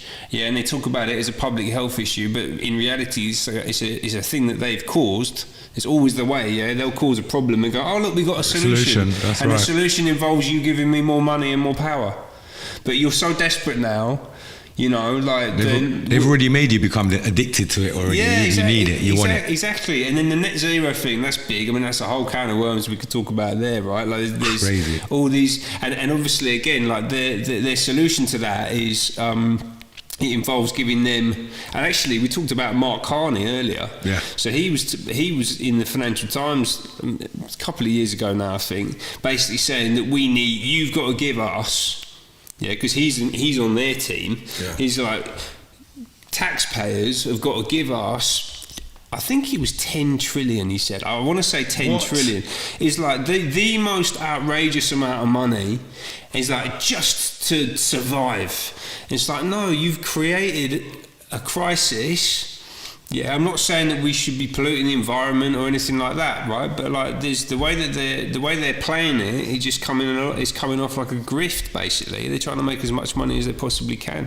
That's actually crazy, still. Yeah, and in fact, they've just done so. Before Christmas, they had something called COP, which is it climate something. I can't remember what COP stands for, but it's basically set up by the UN, and they had the big thing in Dubai. And obviously at their climate conference, and they're really worried about global warming, they fly 400,000 people over on aeroplanes, from all around the world, different just to fill up their dance. Yeah, exactly. To fill up the party. Mate, the driest dance you can imagine, mate. Like, literally, these people. Hors d'oeuvres and champagne. Well, it's so bait. But there would have definitely been a lot of champagne, because obviously this is the elite coming together to construct their plan. And then the first thing they did, they secured what is it called? The Damage and Restoration Fund. They dress it up as like, oh, we're making things better type thing, but basically they just blagged $750 billion. Wow. And they've taken that from, that's not all from here, it's from different governments places around the world, but then the governments have created, because they've printed this money out of nowhere. I was like, okay, well but we have to pay it back. Yeah, so they've given that money, and the World Bank is holding this, The World Bank is taking care of this $750 billion, and guess how much the World Bank is taking as their cut on that, just to hold 20%? The money? 25. Well, 25%. This is why you can't transact without the World Bank. Right. They're smart. And who owns the World Bank? Is it who runs it? This makes me sick, bro. It makes me sick because I know what's going on already. So America runs the World Bank, bruv. I don't know exactly who runs the World Bank. It gets complicated up there. Where is IMF? Where does that sit? Physically, a lot of them are in Switzerland. The Bank of International Settlements, which is the main global central bank, so it's the central bank of central banks. They're in Switzerland, and they're the ones that are trying to bring in the central bank digital currency.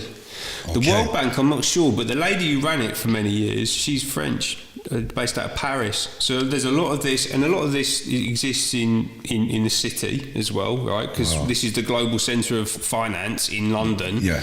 You know, so a lot of this stuff comes through the City of London. But when you really dig into what the City of London is, it's the thing, they give it this sort of respectable veneer. You know, it's all like cufflinks and expensive suits and, you know, like, but in reality, it's basically a casino. Of course it is. And they just bring you, and actually the city in particular is notorious for being the place where if you've got really dirty money, Come and clean it You over come it. to London, Come and clean it and over we'll it. let you play in our casino, and we won't ask too many questions about where you got the dough. We are the dry cleaners for you. Yeah. Come over it. Come We're over the it. dry cleaners for the world, notoriously. That's But this is the thing, because like this is the fascinating thing about being British, is the establishment. They've got this sort of smooth and polite and elegant sort of persona that they present is very well spoken, and the royal family and all that kind of stuff. Jazz. But in reality, they're the dirtiest of the dirty, mate. They are fully corrupt. They have to be corrupt to stay at the top, bro. In the system they've constructed, yes. Definitely. Yeah. And also because they just view everyone else as just like the mindset. You have to understand the mindset. It's like they view everyone else as less than them. You know? Alison, big up yourself, and I appreciate love that. I swear, manners and bare respect. Alison says, I'm a grandma, and I love to see you two youngsters being so awake. Thank you, Alison. No, because I feel like she's having a dig at me, because basically I was sitting there yawning like the whole time. You're talking, I'm yawning, and she's saying, yeah, you guys are being so awake. It's like a little poke, you get me? Big up Alison, bare love, always, trust me. Yes, Alison. Alison, have you come over from the Rise Telegram? If so, because I think you put a comment in there as well. Probably. I appreciate you very much, and don't worry, we're not the only ones. No, there's way more. Yeah, definitely. there's a lot of young. I was chatting to a young man yesterday. Yeah. He's like 22, and he's on it. He knows not everything that's going on, but like He's aware. they're questioning. Yeah. You know, and the because we've got, like we said earlier, there's elections happening this year. That's right. Very, very, very important things are happening. And the establishment, the corporations, the banks, and the political elites. Yeah, I don't like calling them elite, but it's what the term they use. But you know what I mean. Yeah. They are doing everything that they can In their power. to propagandise and talk to young people and to lie to them. And they don't want alternative conversations happening. Like, so a lot of what happens with YouTube and Facebook and these technology platforms, and the way that, like, for example, the BBC is a really good example of they really tightly control what can and can't be said and what's understood to be true by the mass population. Because they're just propagandising everybody. They're there to protect the status quo and to get everyone to do what the establishment want. I mean, we're presented like it's free speech, free choice. Like, no, it's not. And people like you and me coming together and talking about this stuff and aiming towards truth, as close to truth as we can possible, get, of course. is crucial to the future of society, mate. And I don't just mean me and Patrick. I mean other people doing it as well. But this is our contribution. Thank you, bro. Because it's going to take all of us to be doing it at the same, or contributing. Definitely, it's going to take a lot, like all of us, to contribute for things to work. It's not going to work no other ways. Can't.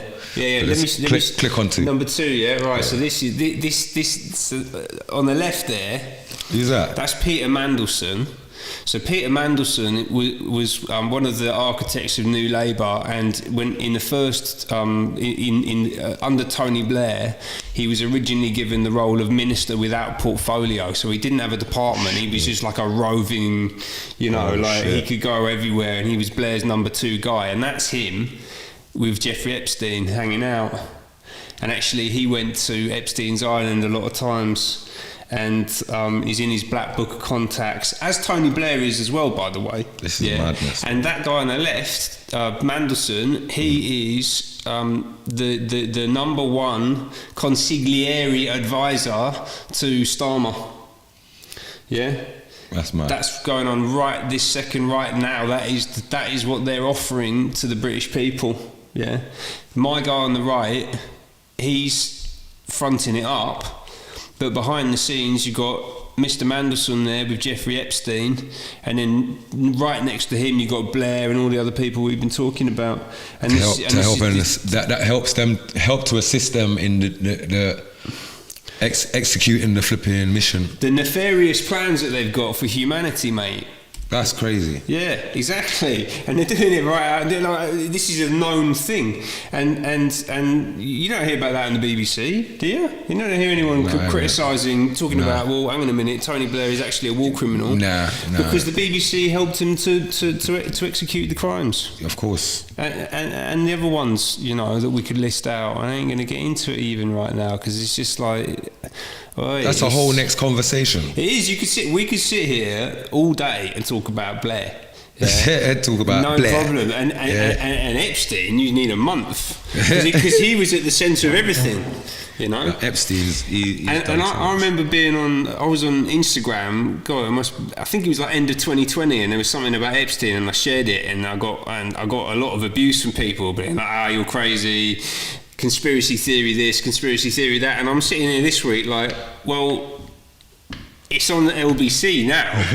So who's the conspiracy theorist? Yeah, come on, you know, talk to me. That was totally legitimate. Obviously, we haven't even talked about Prince Andrew. Yeah, what's going on with him? Well, he was on the list, mate. Talk to me, because I don't know. I'm lost with some of the stuff, bro. Yeah, you're educating me. No, Prince Andrew, he was a client of a global human trafficking network run by Jeffrey Epstein. Like, that's like a known thing, mate. He was flying out to his island and doing all those ritualistic things that we were talking about, you know. Yeah. Like, and you know, that's just what we know about Bill Clinton. He's been there like 30 times. Bill Gates has been there 30 times. What am I doing around there 30 times? Yeah, over 2 years as well, bruv. What's man really doing around there? He was going there every couple of weeks. What am I doing around there, sister?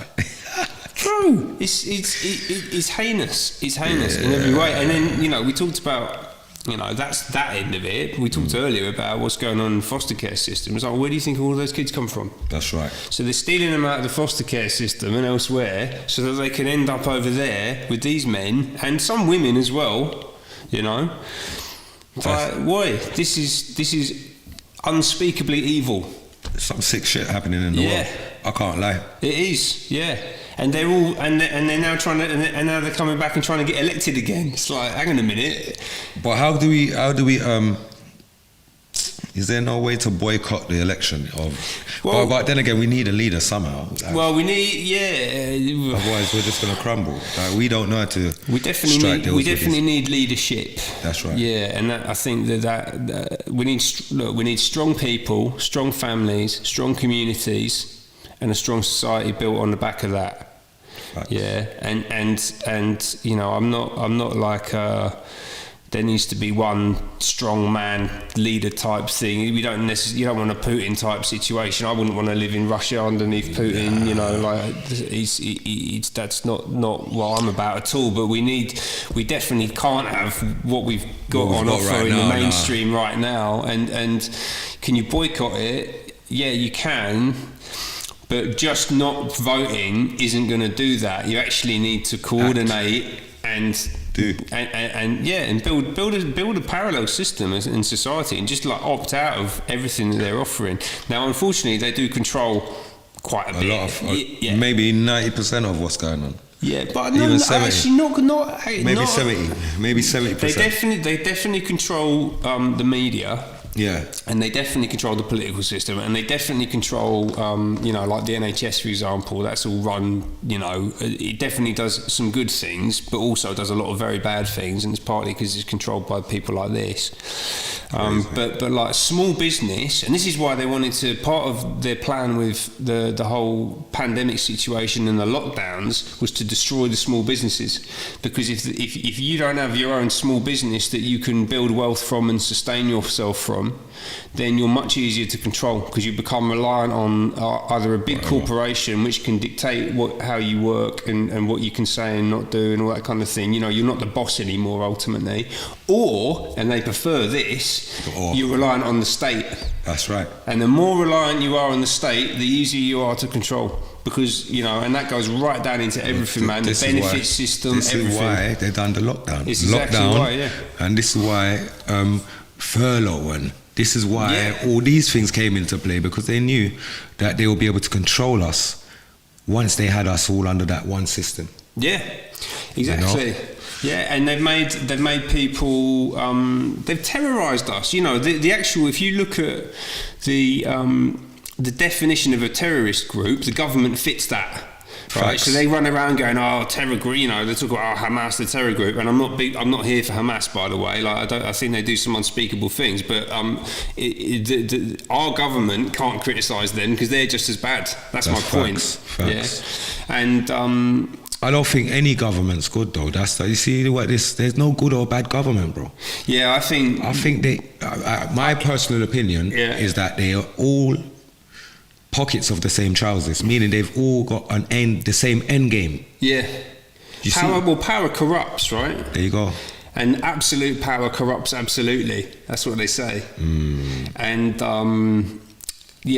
so my view is all government is a failure of society to take care of its own business. Like, we shouldn't really need a state, certainly not the size that it is. And certainly not as broadly into different facets of society as it is. Like, I respect that still. Definitely. And a lot of the funny, it's not funny, like it's unsurprising given how awful they are, and we've been talking about it, but if you look at a lot of this technology that they're bringing in, I spent a lot of time helping companies to use advanced technology like these mobile devices and laptops and apps and blockchain and that kind of stuff.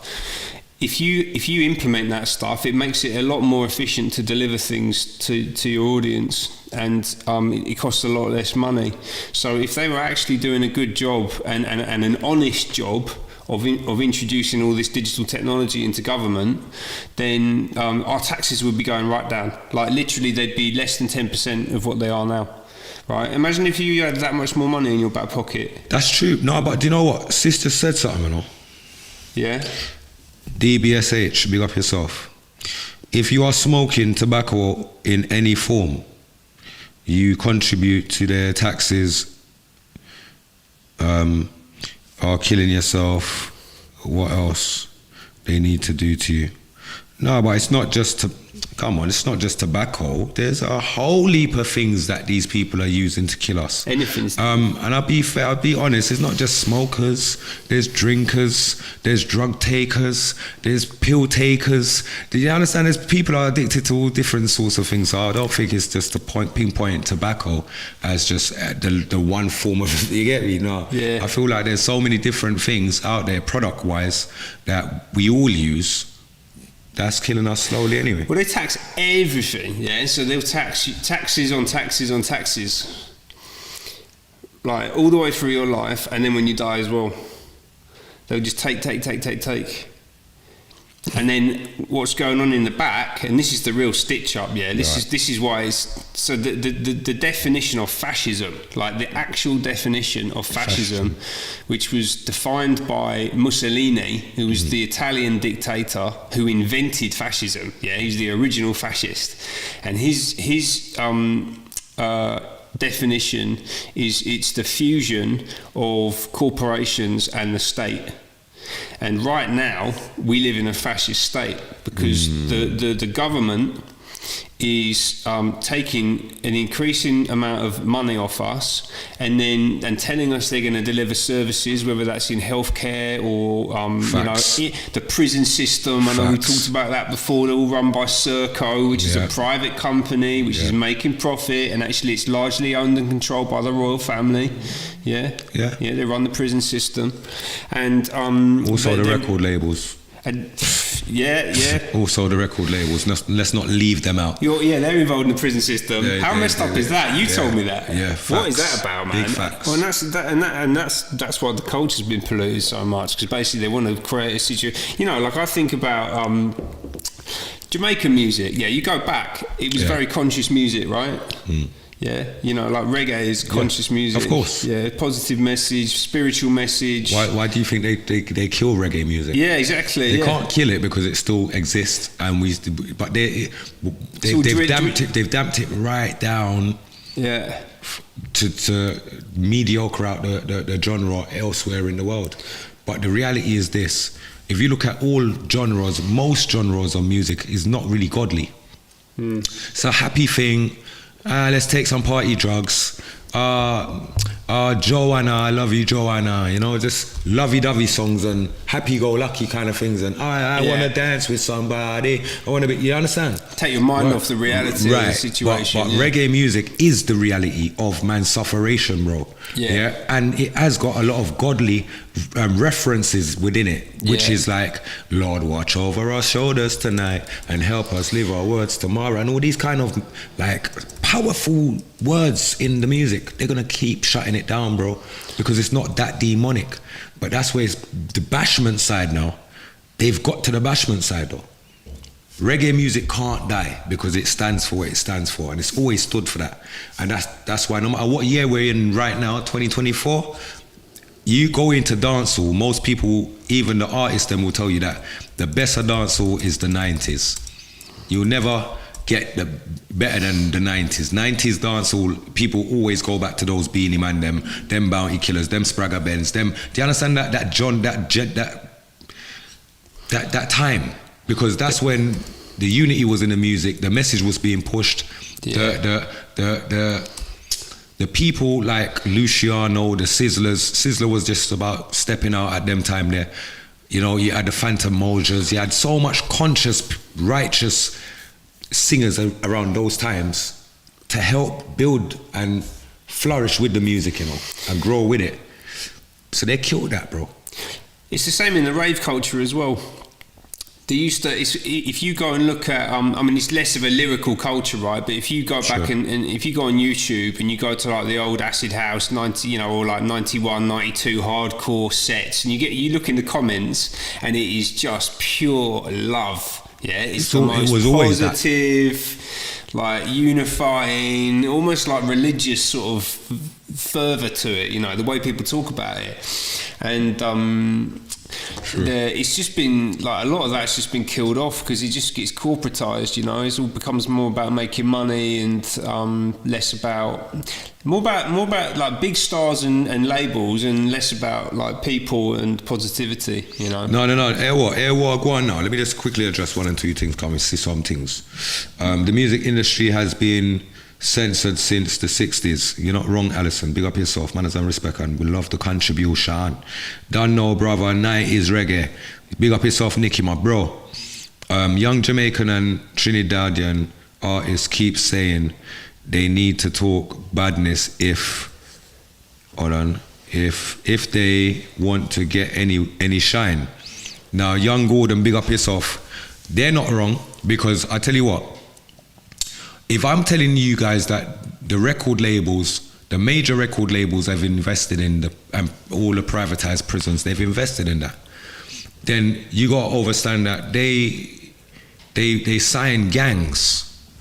When some youth them see a set of youths them get signed, and you see what they're able to do with what they've got the opportunity to do, it makes others want to do it, you know? Because they see that, right, if you got through with that, then must be that me I get through with as well. This is the culture, the follow culture, where a man's gonna try what they just saw happen over there.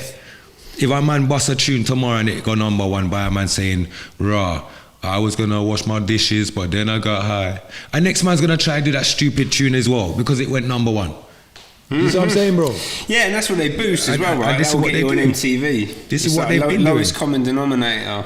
Come on, big bro. So that's to answer that there, DBSH and Young Gordon, sorry, and DBSH. We are not one. Divide and rule has worked. Now I get why you say that as well, and I rate it, because I always speak from a standpoint as we are all one, and we just need to wake the hell up and unify. And I know a lot of people might not understand that we are all one and might see the division out there, but Air Wagwan is because the puppet players, the players that are dangling the carrots at the top, they've forced that narrative down a lot of people's throats that that's how it should be.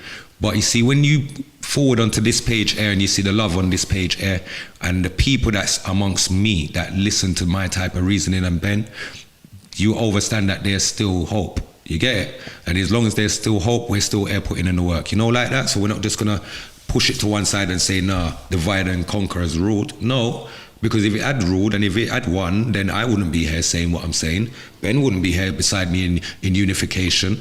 Do you understand? So no, we don't stand by that. They've done a good job, though. They definitely did. They've done a good job. But I don't believe that they've won. No. Not yet, no. I don't think that they have. I think they're in trouble. But they're going to keep trying to push that. The divide and rule this year in particular. I mean, look at just the political situation, just the red and blue. Yeah, Thank you, Conservative Nicky. and Labour. That's one of the original divide and rules. Thank you. Yeah, like literally, that's what it is, you know. So the establishment just carries on doing what it's doing in the background. That never changes, and they'll give you an option up front. It's like, oh well, it's this one or this one. That's your choice, and this means that you got a free choice in a free society. Yeah, really. But there's never any fundamental challenge. It's not really a choice. It's just a multiple choice. But it's not something that you came up with and said, I want to do this. You actually ain't got a choice in it. You just got to pick one.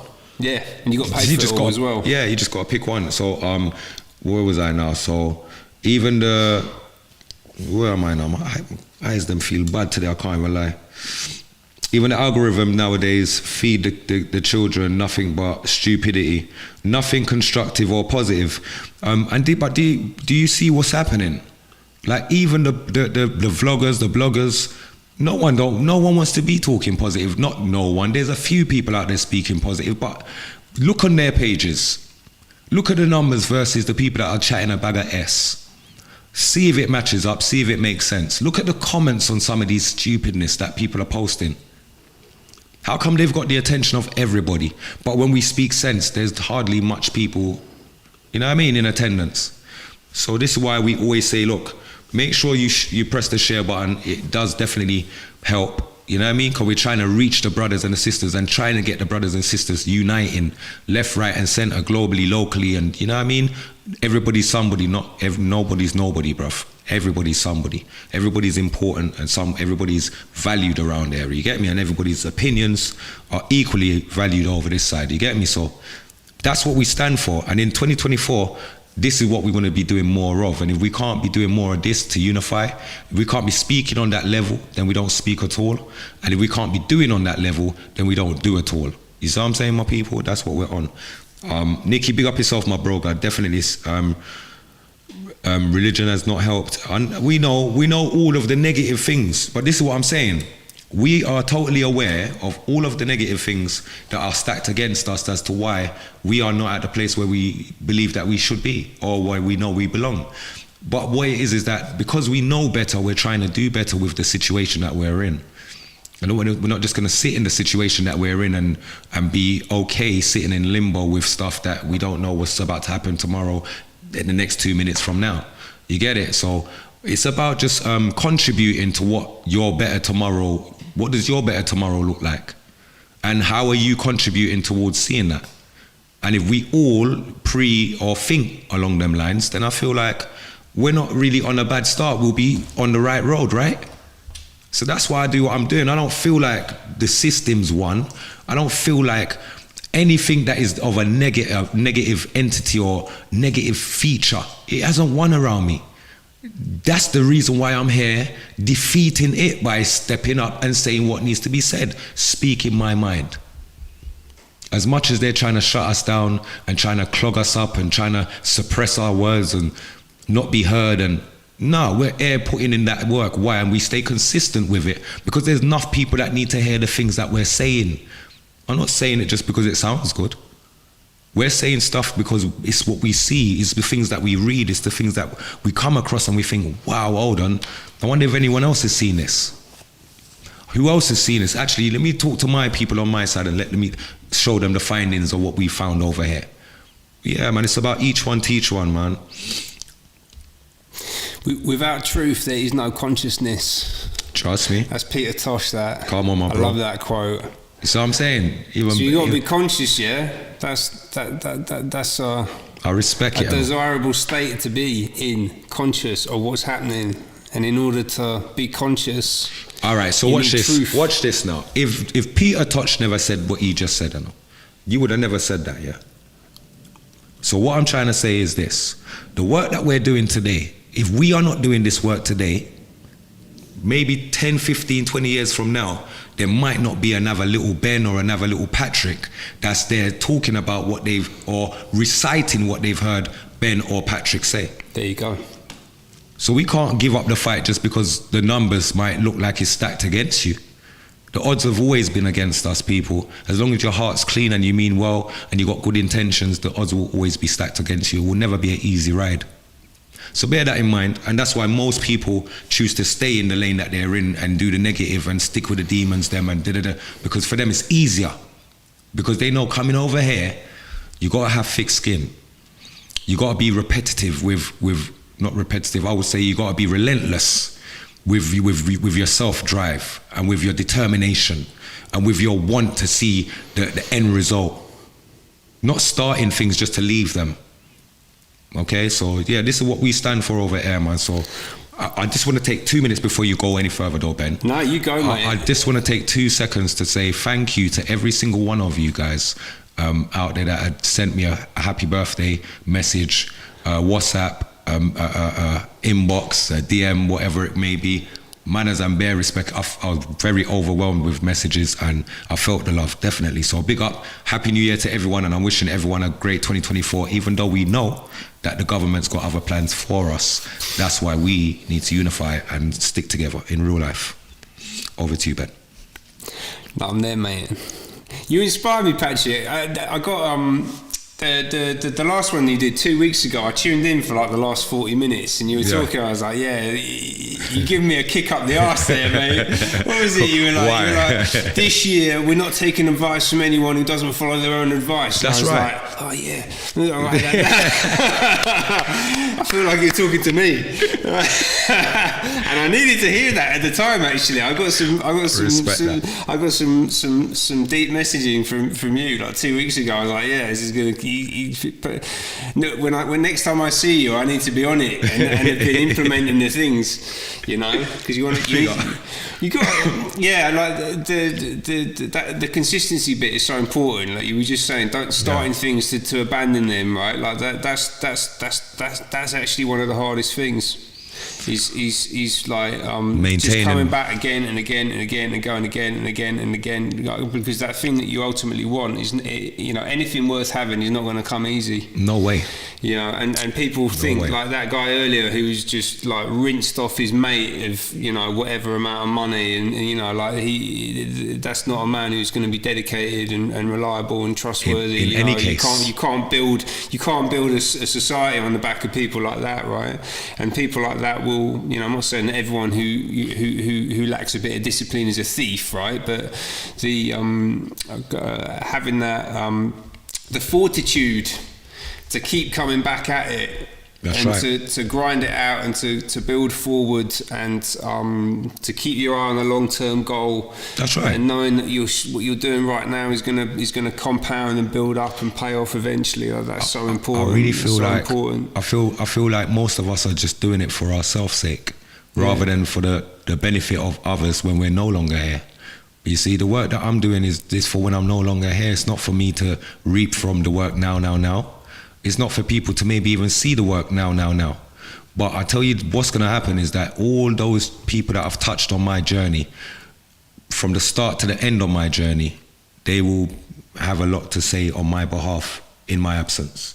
And they will make sure that the work lives on. That's why I do what I do.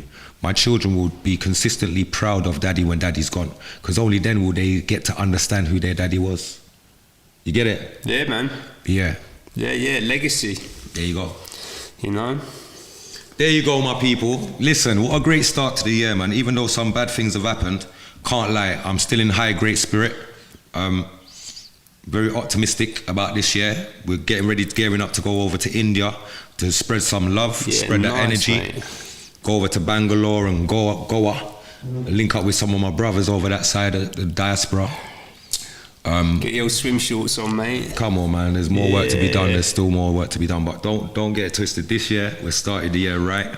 I feel I'm just in a great spirit, good energy, and just ready to accomplish the work. Just keep doing that great work, bro. Yeah, mate, it's all to play for, isn't it? Week 1. There I you love go. a new year. Come on. Yeah, well, I had big plans for last year, and I did a lot of things that I wanted to do. But then you get into sort of December, and you're still working. It's like, I'm going to do the thing. It's like, actually, now the year's run out, man. dead. I've not quite hit it. That's right. But I've made a lot of progress. But now you get a fresh start again. That's right. And I just got a new calendar on my wall, and it's like 52 weeks. We're right at the start, and it's all blank space, and I get to fill it up. You know. Bro, do you know what I said I was gonna do? Yeah. I said I need to make more money songs. Right. Stop the badness. Just make more money songs now, Patrick, because Vybz Kartel never saw money until he's "Me want $1 million by a morning." Then all of a sudden, Benz, Street Vibes Rum. Bro, Right. man has to sing stuff into existence, like my brother Nicky just said in the comment section, right? Only when you do that, because we do that. We speak stuff into existence without even knowing. Then things are just happening and you're like, wow. Everything comes from the word, mate. Word, sound, It's power. so important. Be mindful, It's how we man. construct our ideas, and our ideas are how we construct our reality. Be very mindful. My people, do you want to, they got anything else you want to show? Just, No, I don't all want good, to, man. I don't want to skip anything. I've got. It's just corruption over here. You don't We want might to say, see yeah, this. it's just corruption over here. Corruption, man, corruption. We're on a nice positive vibe now. Let's forget about those people for a bit, yeah? Corruption. Be a corruption. Yeah, right. Listen, man. Plenty of time for that. I hope everyone has had a great start to the year anyway. Yeah. And just wishing that it all continues throughout the rest of the year for everyone, you know what I mean? In that same way, with the same pace. And everyone stay in the greatest of spirit and greatest of health. Because that's all we got right now, it's the spirit and the health. Without the health, spirit not feel too good. You see me? So when you're healthy, spirit feel nice. See what I'm saying? So keep your spirit up, keep your health on check. What does our insides look like? You know, like I was just talking about that the other day. It skipped me. The other day I was talking to Angel, innit? I was talking to Angel about what does our insides look like? Yeah, we was having some weird conversation about like the inside of our body. Like we always look good from the outside. We never know what we look like on the inside, right? So if you looked at somebody that might look healthy, right? I think I was watching, I forgot the actor's name, something to do with an actor, very thick actor, big boy, but he just died all of a sudden, heart attack. All right. Right? And there's no reason for him to have had this heart attack. And usually he could have a heart attack for like 5 days or 5 hours, or you understand, it could stretch out, or it could be just a quick sharp thing. Yeah. He suffered a quick sharp heart attack. And he was a young man. Died.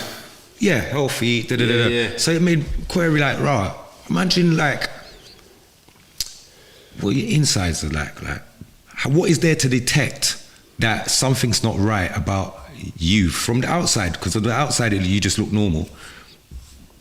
There's no telltale signs. Well, the aesthetics might be good. I don't know, like with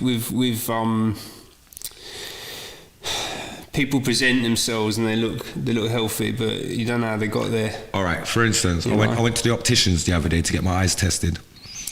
When I was getting my eyes tested, they asked me, would I like a 3D version of this scan of my eye, right? I'm saying, what's that going to do? Oh, well, we'll be able to see every single layer of your eye. Is it? Ooh, let's do it. What are you on the inside? Yeah, right at the back, and Okay. it shows the back of the brain, the front of the brain, which is the back of the eye, the receiver. Yeah. It showed me every single level, and I said, "Raw!" So I'm fascinated looking at this thing. I'll show it to you after. Yeah. I was fascinated looking at this thing, bro. I'm saying, "Raw!" Imagine if they could do that with the inside of our body, like just fully. I bet they can. Of course, but they're not going to do it. Yeah, there will be some expensive scanning machine or something. We need that. We need to check out how the insides look and what looks like it's going to start going wrong, so that we can start putting it right, bro. Yeah. There has to be a way that we can see things before it happens, bro. On the inside. Yeah. Well, it's a lot. It's just about what you put in there, isn't it? A lot of it. You got to eat. I know, we're just eating stuff, but we still can't see the inside, bro. Like, even like chewing stuff and swallowing stuff and then packing it all inside with blood and water and organs, and it's not a pretty sight, bro. It's not gonna look good. I don't know if I want to see inside. No, but bro, you're not selling it to me. I don't know. I'm just thinking out loud, my people. You know what I mean? But yo, I just want to say, manners and bare respect to everybody, man. If you can't be good, be careful. I've had a great start to the year. I just felt the love on the 4th of January when everybody said happy birthday. Big up to Run the Rhythm up in Bristol. Big up to Liam, R.I.P. Liam. Big up his father and his mother. I've forgotten their names, but such beautiful people, man. Down to earth people, and they actually even bought me a cake for my birthday at the show. Okay. Yeah. So big up the whole of my Bristol family. You don't know it's love. You know that's my second home already. Yes, we believe in what the doctor tells us, good or bad, but do we really know what we look like inside? So how can we know we are really in good health? There you go. Really scary times, man. It just things that, anyway, when certain things just niggle at you, you should just really research it and try and get answers, you get me? And that's all it is. But my people, feel like I'm my time for sign out, you know, my chopping already, so I didn't get to play this, so I feel like I should play this before we leave and bless the place, you know, the choppings, and then I'm going to leave the place properly. Big up Andy Chin, my big brother, you know, the chopping, I play that shot, I have to play it. Yeah! Rastafari, I Selassie, rules and reigns over all living things. He that dwelleth in the secret place of the Most High God shall abide under the shadow of the Almighty. I will say, Jah bless a sound like Arrow Syndicate sound, with youth like DJ Yellow, Not Nice and my agent called Killer P. Big up all Stockwell and Brixton Massive, you don't know, so we kick off a sound boy face. Girl, we well want the killer. So make sure you have a great week ahead. Can't be good, be careful. Can't be careful, stay in your yard. You know the choppings, right? They call it love sick, they don't love this. Most of the gal them see me online now that I'm doing fine and they lost this. Them gal they do not love this. Gal them that I used to have back in the days and nowadays they can't touch this. That's why gal want to rush this. None of them gal they can't touch, but they all sit down and discuss this. Tell people man's worthless. None of these girls ain't love sick, they don't love me, they just love dick. They just call me phone with them horny and tell them friends that them want me. None of them gal they we can't fish you, and none of my friend them don't want me. Say none of them gal they ain't for me. Enough of them gal they are nasty. Them not clean them yard, them not wash them drawers, and that's why them gal me not drafty. Me not drafty them, we just leave them. Them kind of gal we don't need them. Pull up that something there a minute, cause me just realize something. Me big up everybody and how did I forget to big up Kai's cakes though? Kai made me a bad boy cake. Listen, let me just stop and start again because I shouldn't have just gone like that. I apologize, peeps. But Kai made me such a nice cake, and I just want to say, if you can, please, my people, go over on her Instagram and follow her Instagram, please. It's at Kai's Cakes. So that's at KY Cakes. Follow her stuff. She's really on some stuff over there. When it comes to the cupcakes, when it comes to like functions, any type of event, she will tailor to that. Don't get it twisted. So big up Kai, anyway you're there, manners and bare respect. Big up Little Man, anyway you're there. Bare respect, you know the choppings. I'll play about that shot here again. People, good evening, manners and respect. Can't be good, be careful. Can't be careful, stay in your yard. Girl, we well want the killer. Girl, we well want the killer. Girl, we well want the killer. They call it love sick, they don't love this. Most of the gal them see me online now that I'm doing fine and they lost this. Them gal they do not love this. Gal them that I used to have back in the days and nowadays they can't touch this. That's why gal want to rush this. None of them gal they can't touch, but they all sit down and discuss this. Tell people man's worthless. None of these girls ain't love sick, they don't love me, they just love dick. They just call me phone with them horny and tell them friends that them want me. None of them gal they we can't fish you, and none of my friend them don't want me. Enough of them gal they ain't for me. Cause enough of them gal they are nasty. Them not clean them yard, them not wash them drawers, and that's why them gal me not drafty. Me not drafty them, we just leave them. Them kind of gal we don't need them. When them a try I pop themselves online, we not bother with them, we can't see them. Gal we well want the killer. Gal we well want the killer. the killer. Girl, them say that I'm lovely. Back in the days when the killer was young, girl used to say that I'm ugly. Nowadays, girl won't rush me just because my life's lovely. Them walk come with them fuckery.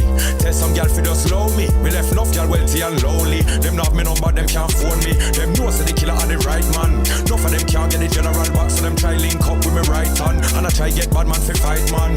One thing with killer man, them circle my circle, don't want no side man. Tell some girl say them quite wrong. Girl we well want the killer. Killer, killer, girl we well want it. Killer, killer, girl we well want it. Killer. They call it love sick, but I love them. Girl them we spend all the time with the children, then I have time for no fuck friend. That's why the killer man love them. Always catch them on the school run. Them girl they a do positive things with their life until all the school done. Them have to pick up them two son and run back home for cook dinner. Cause them girl there, them a winner.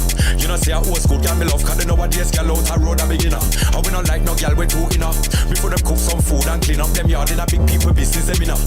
Them girl can't cook my dinner. Bad man no care about them shape and figure, and my girl no care about no Benz and Bimmer. But she care about me lungs and liver. So I be a long love me a give her. In a the middle of the night where she a shiver, just hold her tight and give her something bigger. Plus you know me have more for deliver. You know much girl we well want the killer. Girl them say that I'm lovely. Back in the days when the killer was young, girl used to say that I'm ugly. Nowadays girl won't rush me just because my life's lovely. Them walk come with them fuckery. Tell some girl fi just slow me. Me left enough girl wealthy and lonely. Them not me number, them can't phone me. Them know say the killer are the right man. Enough of them can't get the general box, so them try link up with me right hand. And I try get bad man fi fight man. One thing with killer man, them circle my circle, don't want no side man. Tell some girls say them quite wrong. Girl we well want the killer. Killer, killer, girl we well want the killer, killer, girl we well want the killer.